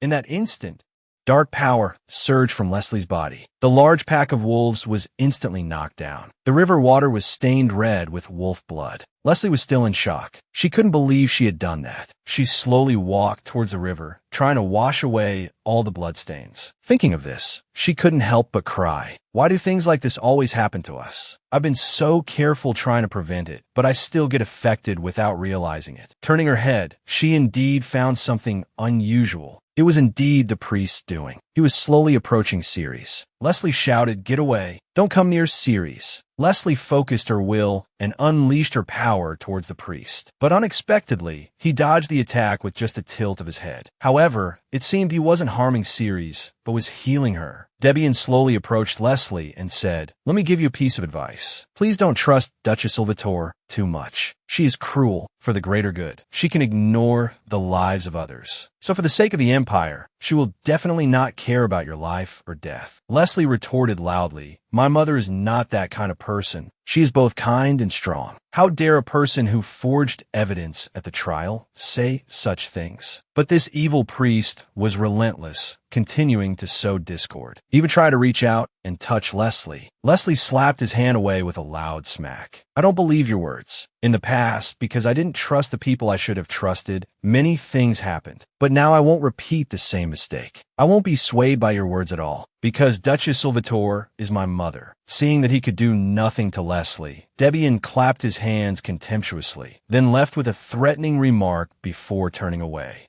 Conrad followed the tracking magic and rushed over. They looked at the wolf carcasses in front of them in disbelief, because to catch such large wolves, it would take at least 3 or 4 nights. And here there were only 2 frail girls. What on earth happened? Leslie was attacked by hungry wolves while gathering herbs in the wild. At the critical moment, her dark power protected her, and she escaped. Conrad rushed over with a guilty expression. He knelt down and held Leslie's hand tightly. He used his divine power to heal her. A golden light enveloped her body, feeling warm and comfortable. As for the matter of the dark power, Leslie said she would tell him everything when they got back, because Conrad was someone she could trust. Due to this incident, many candidates and their families protested. So the second round of the exam was ended early. Servants and guards were allowed to enter and exit the temple. The selection of the first group of priestesses was about to be announced. Due to Leslie's hard work, she was selected as expected. In addition, Ceres was also successfully selected as one of the first group of priestesses. And when the priest read the last name, the name of Ellie Spirato echoed through the prayer hall. Everyone was whispering. Someone slammed the table in protest. How can a criminal be a first group priestess? How can you prove that this exam was fair and there was no cheating? Debian walked over and lightly patted the man's shoulder. This is the will of the gods. The protester was immediately scared into silence. And next, it was time to select one person from the 20 initial priestesses to be the Arabella. Everyone hesitated, as no one wanted to recommend someone else. Ceres was the first to raise her hand. She said she wanted to recommend Leslie as the Arabella because she took the exam more seriously than anyone else. Leslie looked at Ceres with gratitude in her eyes. At this moment, Ellie, who was sitting aside, also raised her hand, saying she also wanted to recommend Leslie. Leslie was confused, wondering what was wrong with her today, or if she was plotting something again. Seeing that Leslie's victory was now a foregone conclusion, everyone stood up to choose Leslie. It wouldn't be a bad idea to take this opportunity to curry favor with the Duchess's daughter. The priest announced Leslie as the Arabella. He then invited the Empress Dowager Medea to put the pin on her. Among the 20 pins, only the Arabella's pin was exceptionally dazzling. Leslie slowly walked onto the stage. The Empress Dowager before her looked dignified and noble, but Leslie always felt uneasy. In addition, to congratulate and reward everyone, the Dowager planned to hold a small party in the palace and urged Leslie to be sure to attend. Meanwhile, the Duchess was also rushing to the temple. Learning that her daughter was almost harmed during the exam, Father Sai gritted his teeth in hatred. Since it's so dangerous, perhaps Leslie should give up on becoming the Arabella, because they didn't know what Medea was planning. This was undoubtedly putting Leslie in danger. The Duchess said she would tell Leslie everything. If she was unwilling to give up, she would personally help her give up. After being separated for many days, they finally met. The Duchess embraced Leslie and was proud of her for becoming the Arabella. The father here could no longer hold back. He hugged Leslie and spun her around. Leslie said she wanted to introduce her new friend to them. Sai broke out in a cold sweat. That a friend? Not a boyfriend, right? He was relieved to learn it was a girl. But when Ceres saw this man who was as strong as a bear, she was so scared she trembled all over. Leslie said she understood.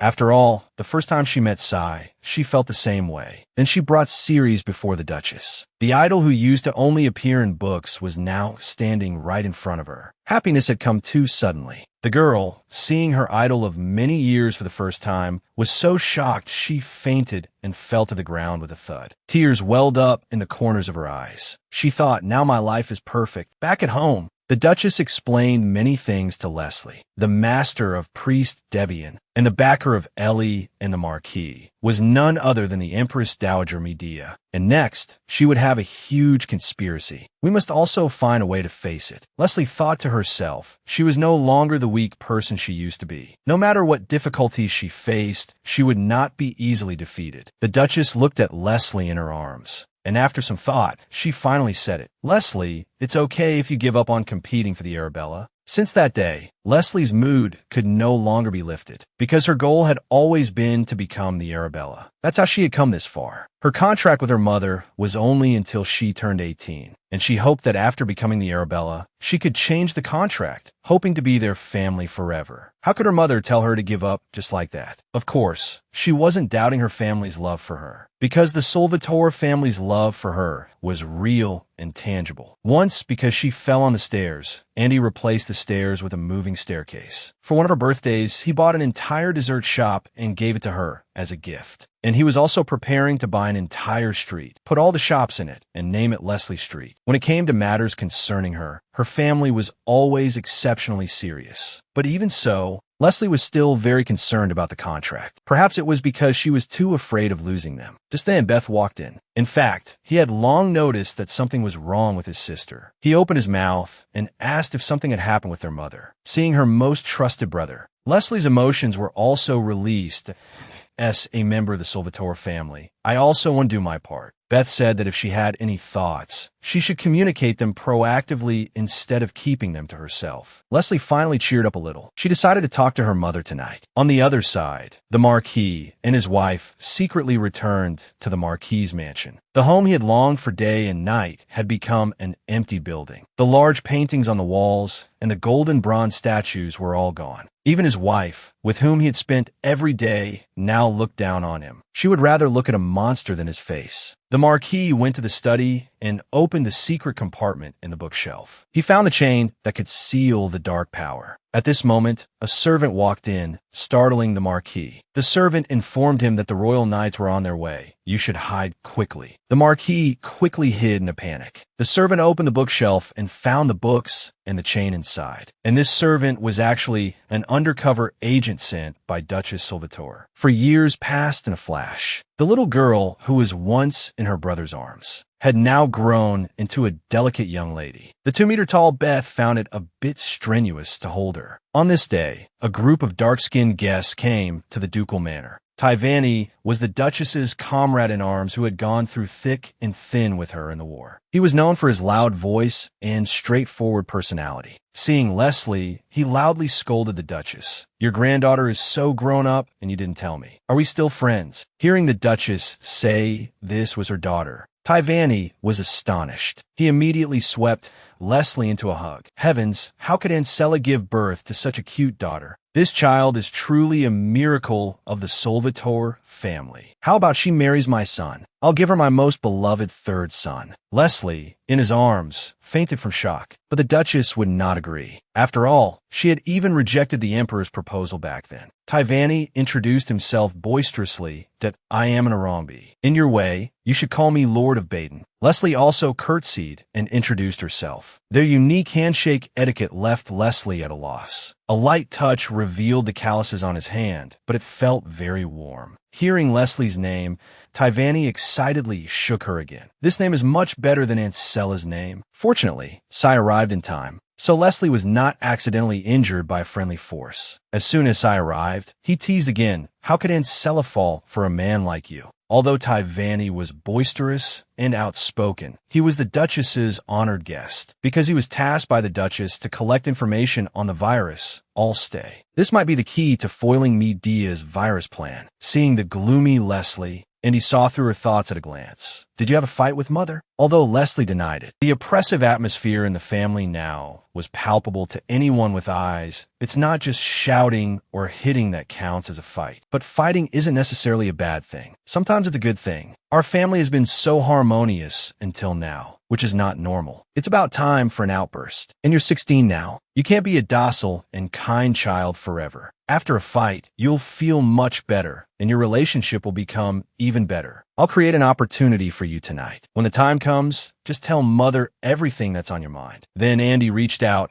and untied his own braid, turning around arrogantly. All right, come and do my hair. Don't you like playing with my hair? He used to dislike people touching his hair. This time, to make his sister happy, and he was really going all out. In just a short while, Leslie gave Andy a beautiful new hairstyle. Her eldest brother, Beth, also walked in with a gift. A large box of Leslie's favorite marshmallows. Both brothers were truly doting on their sister. Leslie was undoubtedly the center of their affection. Individually wrapped, square, marshmallows. Even the children of noble families had never seen them before. The mischievous second brother came up with another prank, saying these were marshmallows to be eaten with cocoa. Leslie and Beth looked confused. Can marshmallows be eaten with a drink? It would melt as soon as it touched their mouths. And they had never heard of eating marshmallows with a drink. Andy explained with a straight face. Beth felt something was off, but couldn't refute it. Leslie was also hesitating whether to believe him, because Brother Andy always liked to joke. But if eating it with a drink would make it sweeter, maybe she could give it a try. Leslie picked up a marshmallow and gently placed it in the cocoa. With a couple of gentle stirs, the marshmallow instantly melted. The expressions of the two siblings were just like that raccoon washing cotton candy. It was as if they had lost all hope in life. Andy had succeeded in his prank again and was laughing uncontrollably on the side. Beth said nonchalantly, "Come with me to the training ground." Andy's face immediately turned pale. Leslie woke up from her sleep. She had no idea when she had fallen asleep. She was just at the training ground, watching Brother Andy being disciplined. She quickly got out of bed. She couldn't sleep so early, because today she had something important to say to her mother. But unexpectedly, they were still busy. The plan was foiled again, but not long after, the room door was quietly opened. Two gentle figures walked in. Seeing the increasingly thin Leslie, the couple's hearts ached. Sai said, "Why did you tell her to give up the Arabella without saying anything? The child has been sulking and getting thin because of it. Leslie is a strong child. I know what you're worried about. I'll be with you when you talk to Leslie. Even if she gets angry after hearing what you have to say or leaves our family, I will always be with you." Hearing this, Leslie's eyes flew open in a panic. "Leaving? Are you talking about me? Why would I do such a terrible thing?"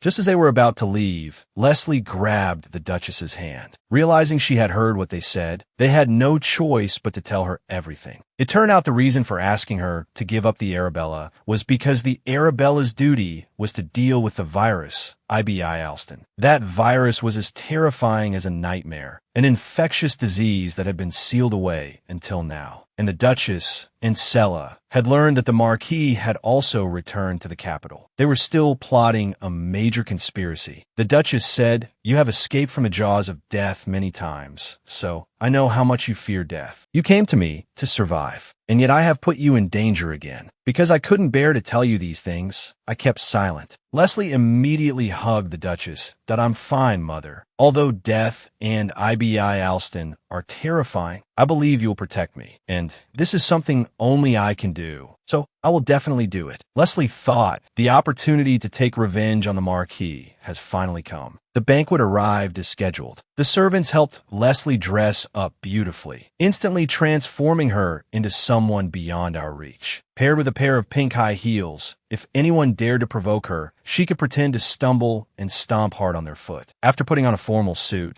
Beth also instantly transformed from a stoic man into a gentle and elegant, rich and handsome man. This most adorable height difference looked so fun. Looking at his now dignified and graceful sister, Beth also realized that she had really grown up. "I really want to hold you like I did 4 years ago and carry you to the carriage. But if I do that now, I'll ruin your dress." For this banquet, the Duchess and Sai would also attend in formal attire. The two of them looked very well matched. As soon as she arrived at the banquet, Leslie met her good friend Ceres. The Duchess and her father also took this opportunity to get to know each other. Hearing that they were a family of pharmacists, there might be things to consult them about in the future. Ellie also made her entrance, following behind the Empress Dowager Medea, with her fiancé, the Crown Prince, on her right arm. Although people were whispering about her, she looked completely unconcerned. She even had the nerve to provoke Leslie. But the current Leslie would not indulge her. She was immediately rendered speechless. But there was no great need to get entangled with her. After all, Ellie's days in the royal palace were numbered. Just as she was about to go out for some fresh air, the Crown Prince walked over with ill intentions and invited Leslie to be his dance partner. As far as she knew, the prince's dance partner was Ellie. She didn't know what he was up to this time. Leslie directly refused him, but he was still relentless and even tried to reach out and pull Leslie. The prince's hand was slapped away. "Thank you, Your Highness, for keeping my dance partner company while I was away." Fortunately, Conrad came online in time and managed to dissuade the prince. After the prince left, Leslie stomped her foot in anger. "His Majesty the Emperor is so kind. How could he have such a rude son? He's so punchable." At this moment, a person suddenly rolled out from the bushes in front of them. Leslie was startled, but she recognized him at a glance. He was the Emperor's second son, because they looked almost identical. Conson was Conrad's friend. His personality was gentle and weak, the complete opposite of the ambitious crown prince. Taking advantage of the private moment, Leslie confessed to Conrad about her power. But Conrad was not particularly surprised. However, he finally understood why Duchess Salvatore and Andy had tried everything to make him Leslie's theology teacher back then. Because his divine power has a will of its own, the power of darkness erupts, and he can ensure Leslie's safety. Upon hearing this news, Conrad's protective instincts were immediately aroused. He didn't hesitate to add a compliment. "Leslie, you look so beautiful today." Leslie's face instantly turned red. She shyly walked away, just as Conrad turned his gaze. He was drawn to the sight of his father. He hurried over, his behavior a bit unusual. Conrad was startled to see who his father was meeting. It was none other than the Empress Dowager Medea's lady-in-waiting. The lady-in-waiting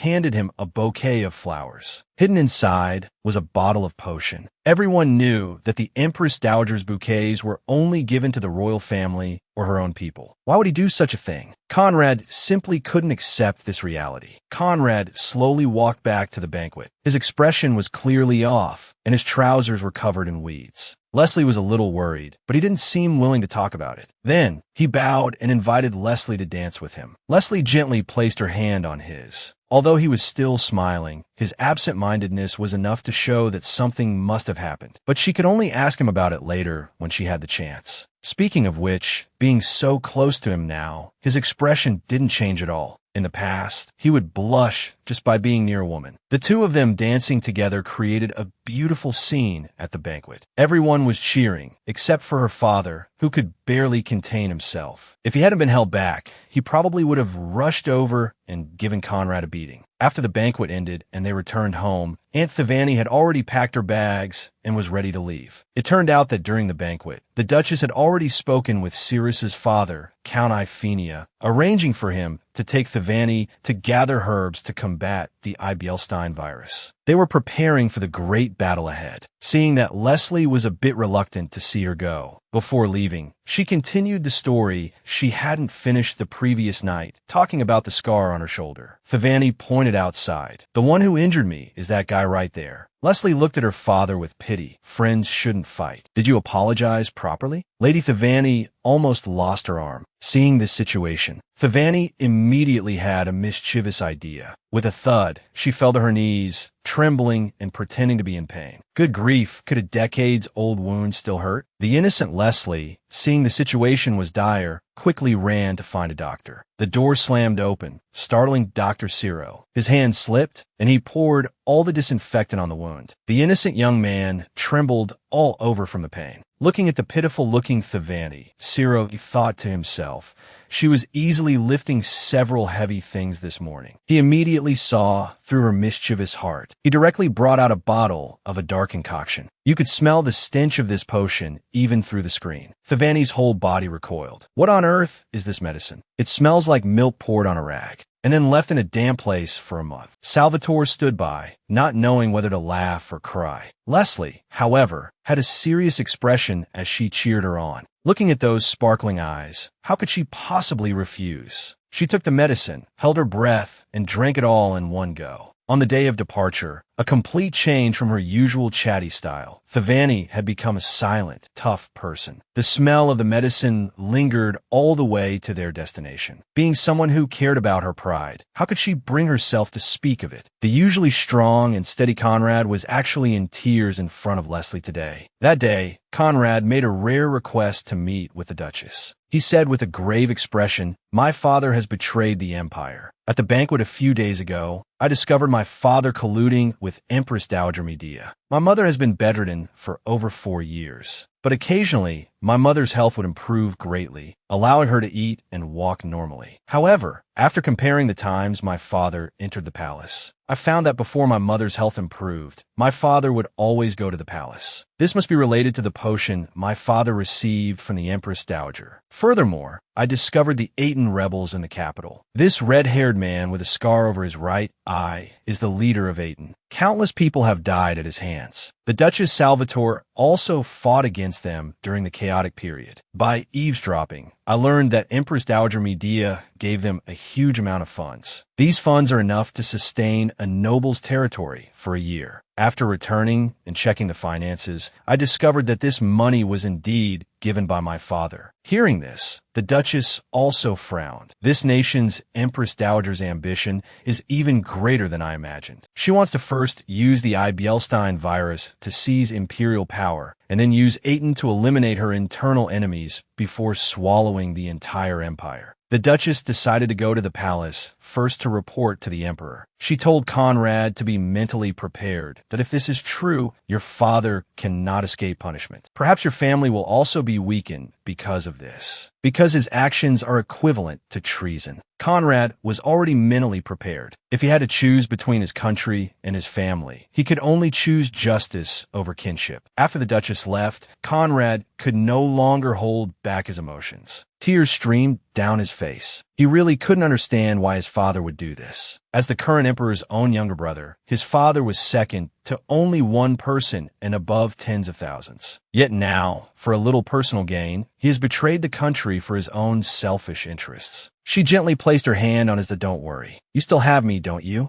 And Brother Andy is here too. You always help me, so this time, it's my turn to help you." Duchess Salvatore went to the palace late at night to meet the emperor. Although it was difficult to reveal this truth before a great disaster could occur, the emperor had to know about this. After hearing the Duchess's words, the emperor wasn't too surprised. Instead, he kept trying to change the subject. The Duchess couldn't help but roar in anger. The tea in the emperor's hand spilled on the floor. He shouted that he had known for a long time, because on the day he discussed the matter of appointing the crown prince with the Grand Duke, his eyes revealed everything. The emperor was reluctant to accept this fact. Vidatra was once his most trusted younger brother. As the current emperor's stepmother, though she was the esteemed Empress Dowager, she was still not content with the status quo. She wanted to control the empire at any cost. Learning of her treasonous intentions, the emperor specially invited her for a talk. Because she hadn't revealed her hand yet, he could only engage in a psychological battle with veiled words. The emperor poured a cup of tea and said, "I have been too neglectful of Mother recently. I shouldn't have arranged for Mother to live in such a small and remote palace." The Empress Dowager replied that the place was sunny and close to the greenhouse gifted to her by the late emperor. Overall, it was quite suitable for her, but the emperor insisted on rearranging her residence. The Empress Dowager then realized something was amiss. The emperor said, "Whenever there is an important ceremony, you always sit in the back. Starting from this ceremony, please sit next to me." The Empress Dowager was also very clever and immediately understood his meaning. He was implying that he would place her under his watch, warning her not to act rashly, or he would have her head. Furthermore, he would also replace her original guards. From now on, the guard will be led by Betrayal of the Lindy Knights. The emperor's kind face faintly revealed a ruthless streak. The Dowager also knew well that her path ahead would become increasingly difficult. Since he had already started, he would see it through to the end. The emperor summoned his second son, Constantine. He picked up the emperor's edict and handed it to him. The second prince was stunned, even breaking out in a cold sweat. He stated that he was not suitable to be emperor, and that his elder brother was the best candidate. Constantine's eyes were filled with a lack of confidence. From the bottom of his heart, he also believed he was a weak person. The emperor patted his shoulder and said, "Child, you will become a benevolent emperor. I believe you will not let us lose what we have now. Moreover, you will not be afraid to keep our country from stagnating. Although your elder brother has great ambitions, that is not necessarily a good thing for the people. What this era needs is not war, but peace. Having lived through the chaotic period, I know full well how terrifying war is. Therefore, I hope you will inherit my throne, under the witness of the Duchess Salvatore." The second prince finally accepted the edict, just as Constantine turned to leave. Queen Elt emerged from a secret passage. It turned out she had been eavesdropping all along.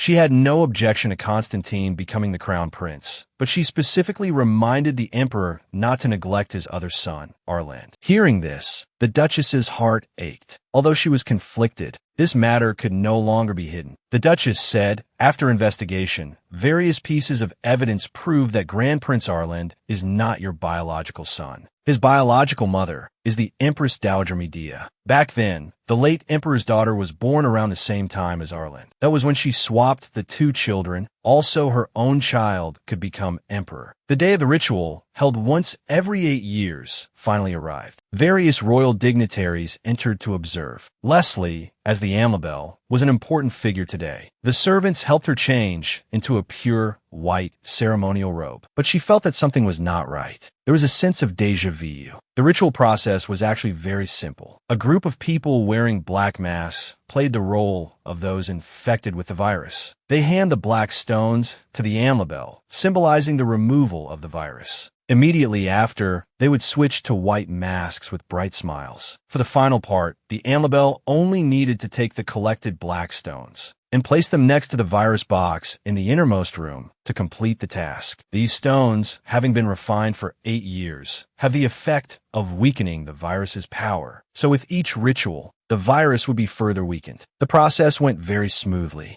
Leslie quickly finished collecting the stones. Now, she just had to wait for the high priest to read the royal blessing, and then she could take the stones into the innermost room. Seeing her mother on the viewing stand, Leslie's heart felt much more at ease. She turned her head to look. Conrad, as a holy knight of the royal family, was seated to the side. She saw that he was also looking at her. Leslie blushed and quickly averted her gaze. In fact, just 2 days before the ritual, Conrad had confessed his feelings to Leslie. But Leslie didn't answer him on the spot because she wasn't sure at the time what the word courting meant. Only after going home and looking through some books did Leslie belatedly blush. Back at the ritual, the old priest had finished reading the blessing. The door to the innermost room opened. Leslie followed the old priest's steps and slowly walked in. As soon as the door closed, the old priest's expression relaxed, and he even started making small talk with Leslie. He said this was a completely isolated space, so a little chat wouldn't matter. Your ducal family has been the Amabel for generations. Your mother also walked this path back then. Her confident and composed demeanor left a deep impression on me, the old priest said with admiration. And betrayal, as an Amabel, was also very manly. Hearing this, as a member of the Salvatore family, Leslie was also filled with pride. Soon, they reached the end of the long corridor. The door to the room, sealing the virus, slowly opened. The environment inside was strangely magical. Not even sunlight could penetrate here. It was filled with blooming, sparkling flowers. And right before her eyes was the box that sealed the virus. Empress Dowager Medea was also plotting to get this box. If there were no accidents, Leslie just needed to concentrate and place the sealing stones next to the flowers. But just as she was halfway through, a man-made accident occurred. The old priest at the door fell into a pool of blood, heavily wounded. And his murderers were the 2 accompanying holy knights. They were born into the Aiden rebels, but they had infiltrated the royal family since childhood to become holy knights. Today, they were finally going to execute their long-planned conspiracy. But the Leslie of today would not easily bow to the forces of evil. The power of darkness was her most powerful weapon. In just an instant, the 2 holy knights were beaten to the ground, unable to get up. But just as she picked up the sealing stones, the young priest suddenly snatched them away. The sealing stones scattered on the floor, along with many small vials of red liquid. Seeing their faces, Leslie realized they were 2 children being controlled by Medea. Leslie used her magic to restrain their movements. The night before, Debion had given them a magic stone. He told them Leslie's weakness. The young priest cried out with tears streaming down her face, "Miss, I'm sorry." Painful memories instantly flooded her mind. This tragic scene was so familiar. Then, the girl smashed the magic stone on the ground, instantly pulling Leslie into a hallucination. Leslie felt like she was deep in a sea of fire. Her childhood experiences were a shadow in her heart that could not be erased. Seeing that Leslie was unable to move, the young priest signaled her companion to act quickly. They approached the virus box and forcefully crushed the red liquid vials in their hands. Leslie finally broke free from the hallucination, but it was probably already too late. One of the locks on the virus box was already open, and the poisonous gas had begun to leak. She had to escape quickly and seek help. This was all a meticulously planned plot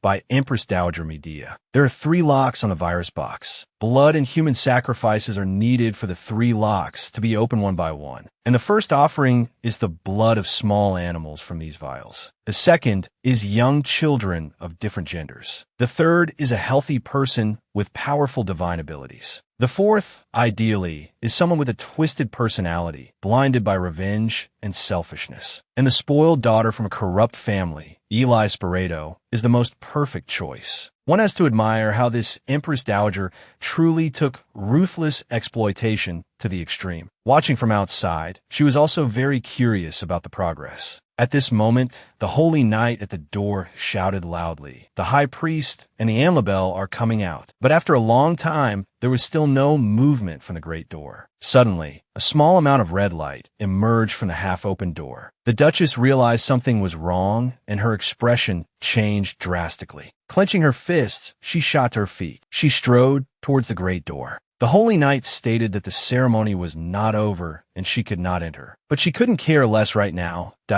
My daughter is in there. I don't want her to suffer misfortune again. She swung her great sword and forcefully struck the door. The door was instantly smashed open with a large hole. Leslie was lying exhausted on the corridor floor. The Duchess swung her sword at the door. With a swift strike, the door shattered. Leslie apologized over and over again. Although she had tried her best to stop it, the virus box was ultimately opened. If everyone found out that the virus had begun to spread, it would surely cause great chaos. Leslie begged her mother to go and tell everyone that everything went smoothly. Otherwise, the Empress Dowager might take advantage of the chaos to do something even more outrageous. Leslie was becoming more and more responsible. She was truly becoming more like a member of the Salvatore family. The old priest walked over, trembling. He had put on protective gear in advance, coupled with divine power healing. Although he had been stabbed, his body was now fine. The old priest took the Duchess's cloak and draped it over himself to cover the bloodstains. He calmly announced, "We were attacked, but their attempt did not succeed." Overall, the matter was completed smoothly. The virus box is still sealed tightly. In fact, it was the exact opposite. The first lock on the box was already open, and the poisonous gas had begun to leak. Soon, the public would be in danger. But to avoid causing a panic, this white lie was the only remedy. The Emperor turned to look at Medea beside him.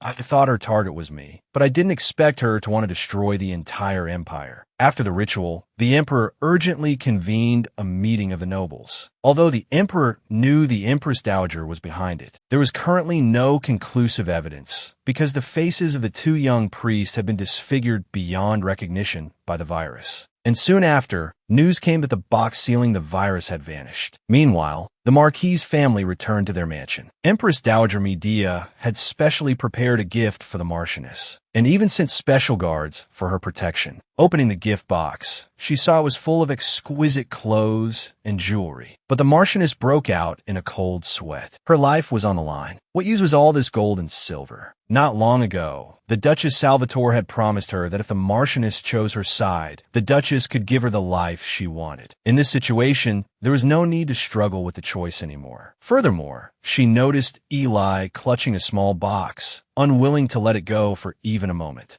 In Eli's eyes, this was the treasure that would make her queen. The Marquis, who was eavesdropping nearby, immediately set his sights on this box. Ever since his downfall, the 2 women in his family had started to look down on him. This was a good opportunity to redeem himself. Then they will have to kneel and beg me. Leslie woke up from her deep sleep. The first person she saw was Conrad, who had confessed to her. Leslie's face instantly turned red. At that moment, a strong, murderous aura came from outside the door. Salvatore walked in, full of killing intent. His eyes were blazing, as if he wanted to devour Conrad whole. He lifted a chair with one hand, and with a crack, broke it. "Let me be clear. The 2 of you cannot be together, unless I die right here." Surprisingly, Conrad was not overwhelmed by his aura. Instead, he sincerely said that he liked Miss Leslie. Upon hearing this, Salvatore felt as if he had been struck by lightning. He was about to raise his fist to strike. Conrad was prepared to die there. Seeing that a disaster was about to happen, she had to think of a way quickly. At the critical moment, the word "Dad" reached Salvatore's ears. The voice was soft and sweet. The anger in his heart instantly vanished. His expression softened 100-fold. "Leslie, what's wrong?" Leslie hugged her father, completely melting his heart. "About the ritual, can I explain it to you later? Conrad has been treating me. Please don't hurt him, okay?" He was still a bit hesitant at first, but looking at his daughter's pleading eyes, it was really hard to refuse. Then, Leslie struck while the iron was hot. "When Dad always shouts like that, it scares me." Salvatore felt as if his heart was being hit by a machine gun, firing hearts at a very high frequency. Finally, he fell to his knees with a thud. After hearing about this, Thavani mercilessly mocked him. "You've clearly lost your future son-in-law." Although Salvatore disagreed, it was obvious that the Duchess had a somewhat favorable impression of Conrad. But back to the main point. Thavani had brought back the antidote for the Ibelstein virus, and after testing, it was effective. The Duchess was fully confident she could win this virus war. Meanwhile, the Marquis stole the virus box and staggered out of the city. Suddenly, he tripped, and the contents of his arms fell to the ground. A passerby kindly wanted to help him, but he responded with harsh words. "Are you lowly commoners worthy of speaking to me?" The man was about to beat him up, but a woman held him back. "Don't mind him. I think he's just a madman." After losing the box, Eli turned the house upside down. To her, this was her life. How could it just disappear? But through investigation, the mother and daughter soon found out that the Marquis had stolen it. After learning that the Marquis had stolen the box and was hiding, Leslie quickly requested the Duchess to let her go and capture. The Marquis, the Salvatore family, are the noble guardians of the empire. As a member of the Salvatore family, please let me do my part. The Duchess knew she now possessed extraordinary power and readily agreed to her request. Leslie happily hugged the Duchess. The moment to take revenge on the Marquis was also approaching. The foolish Marquis treated this box as a treasure, not knowing that it contained the world's most terrifying virus. And 2 of the locks on the box were already open. He was about to become a sacrifice for the virus. In his view,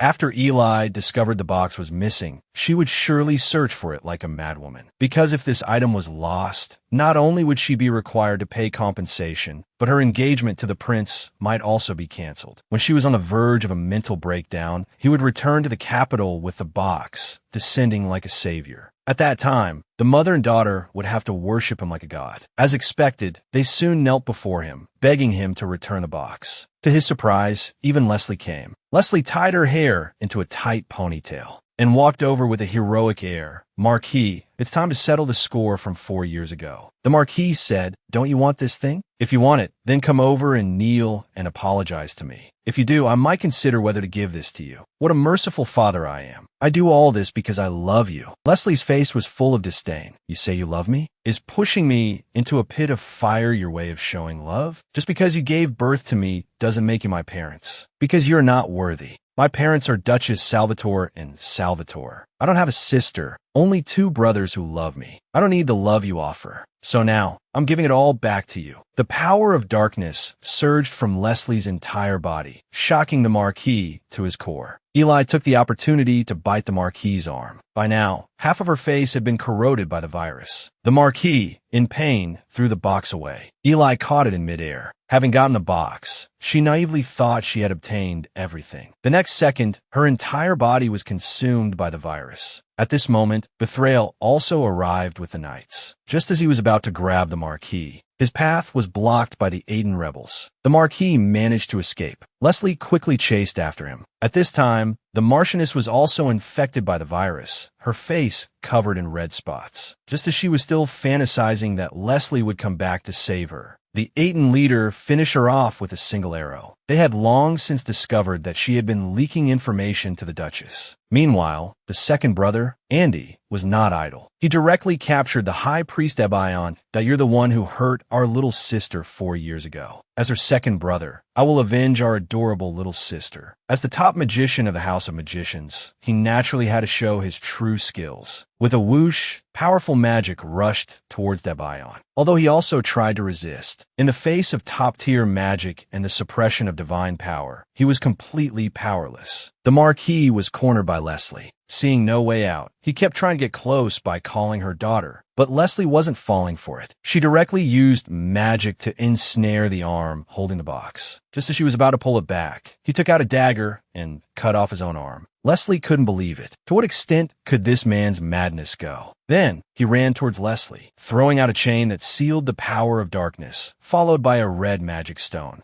Immediately after, a huge explosion echoed through the entire passage. Leslie was instantly pulled into a dream. It was completely dark here. Little Black came before her and gently wiped away her tears. Then it led her to a group of friends. They were all the silver-haired children who had been sacrificed in the past. Seeing Leslie arrive, they quickly gathered around her. These children were full of curiosity about the world and asked Leslie many questions, such as what cotton candy tastes like, if candy is very sweet, and what hot cocoa is. Most importantly, what does it feel like to be loved by parents? After hearing this, Leslie's tears could no longer be held back. Being loved warms your heart. You smile unconsciously even when you're not doing anything. That feeling is truly blissful. When Leslie mentioned that she would definitely avenge them, an older child said it didn't matter. We didn't help you so that you would avenge us. Don't let resentment take root in your heart. If you do, it will devour your heart. The most important thing you should do is enjoy your life. Little Black waved goodbye to Leslie. After embracing Leslie, it also left with the children. Back in reality, Little Black had blocked the Marquis's magic stone attack for Leslie and was blown to pieces. Cotton stuffing scattered on the ground, but the Marquis still didn't give up and madly rushed towards Leslie. Suddenly, a throwing knife hit his wrist. Turning around, she saw it was Salvatore. He patted Leslie's head. That I have to deal with this trash with my axe. Just give me, your father, a chance to vent. Leslie remembered the children's words just now and actually agreed, turning to support Betrayal. Then Salvatore grabbed the Marquis and punched him. Sporeto, my daughter never had a father like you.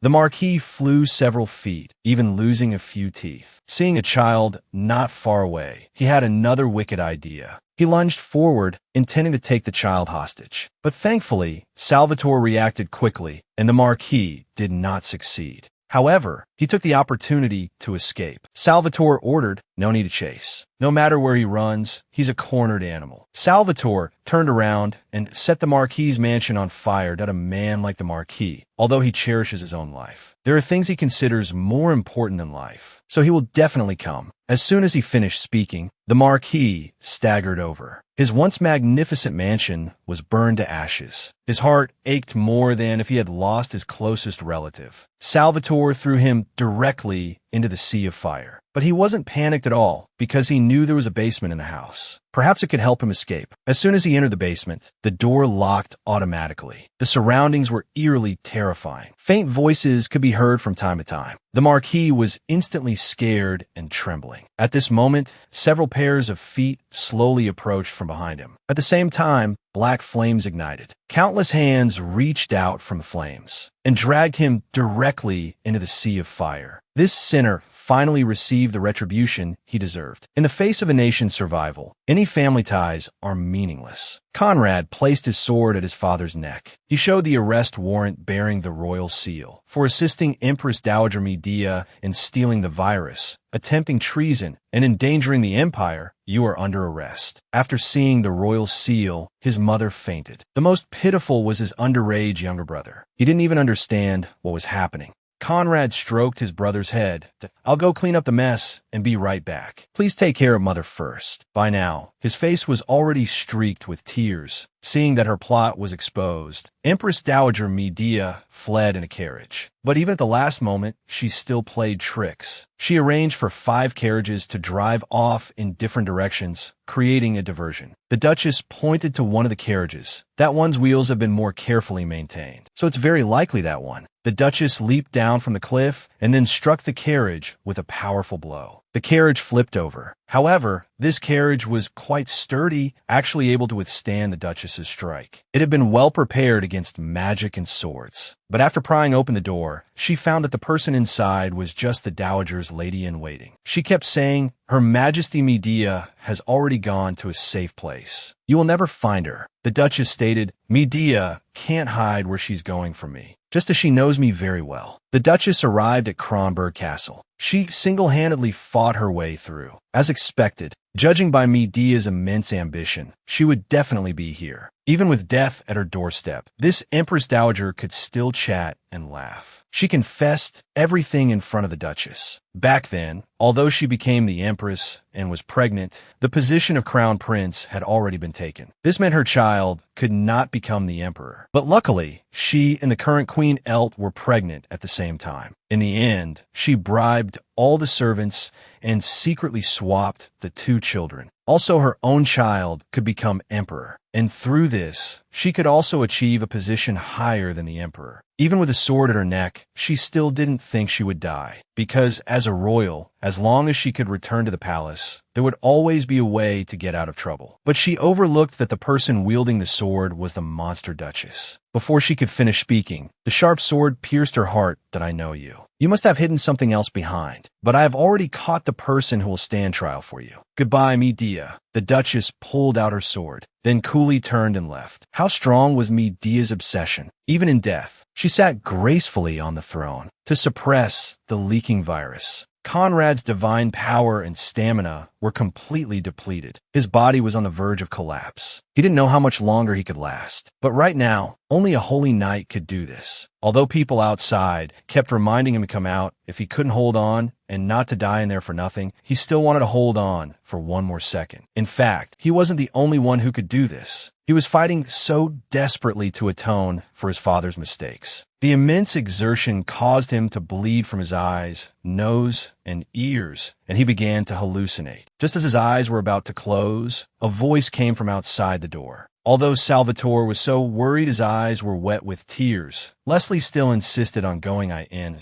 "Tea will be all right, father. This is something I must do, and right now, only I can do it." Leslie slowly walked toward Conrad. As she wiped the blood from his face, she said, "Protecting the Empire is not your responsibility alone. Let's do this together." Leslie picked up the virus box. At this moment, she was also very scared. But as a member of the Salvatore family, she had to do this. In the past, she thought this power was only for revenge. But now she knew clearly that was not the case. Leslie held the box tightly to her chest. Darkness instantly enveloped her entire body. Soon, blood began to flow from her eyes, nose, and ears. She was in great pain now, as if every inch of her body was enduring excruciating pain. But thinking of the people waiting for her outside, she had to persevere. Just as her body was about to collapse, a warm current came from behind her. It was truly magical. Divine power was supposed to calm all darkness. But now this divine power was helping the darkness. This made her determination to persevere even stronger. At this moment, two familiar pairs of hands took the box from her arms. It was Little Black and the boy she met in her dream. They smiled and said goodbye to Leslie. When she opened her eyes, the surroundings had returned to the beautiful sea of flowers from before, and the virus had disappeared from a box. Leslie then realized that it was all over. She took Conrad's hand and formally answered his previous confession that "I like you very much." So my answer to your previous question is yes. Conrad's face instantly turned red. The two walked out hand in hand. The three tough figures of the Salvatore family instantly froze. The oppressive atmosphere made Conrad feel suffocated. He hadn't broken any laws, yet he felt as if he had committed a heinous crime. Leslie generously told the Duchess, "Conrad confessed to me on the day of the ritual, so today I accepted him." The Duchess thought to herself, "This boy is going to be in big trouble later. However, I don't dislike him. I'll let Leslie decide for herself." Seeing that his wife had agreed, Salvatore could only welcome his future son-in-law with a smiling face. When asked what happened to the Marquis, Leslie said generously, "Father twisted the Marquis's head off." Salvatore felt a chill run down his spine. He had taught Leslie to use such crude language. He had desperately hidden this for 4 years, but it was finally revealed. He would be kneeling on the washboard tonight. In the very end, Medea was buried in the deepest corner of the palace. Grand Duke Vitotral was sent to Rastan prison. Although Eli survived, she was disfigured due to the virus's corrosion and was thrown into a prison from which she would never escape. And Prince Arland was also stripped of his inheritance rights and sent abroad. Because he developed the antidote for the virus, the family of the pink-haired father also became famous. Since the Sporeto Marquis family had completely fallen, there was a large vacancy among the high nobility. The emperor proposed that after Leslie and Conrad marry, they establish a new family. Conrad gladly accepted this proposal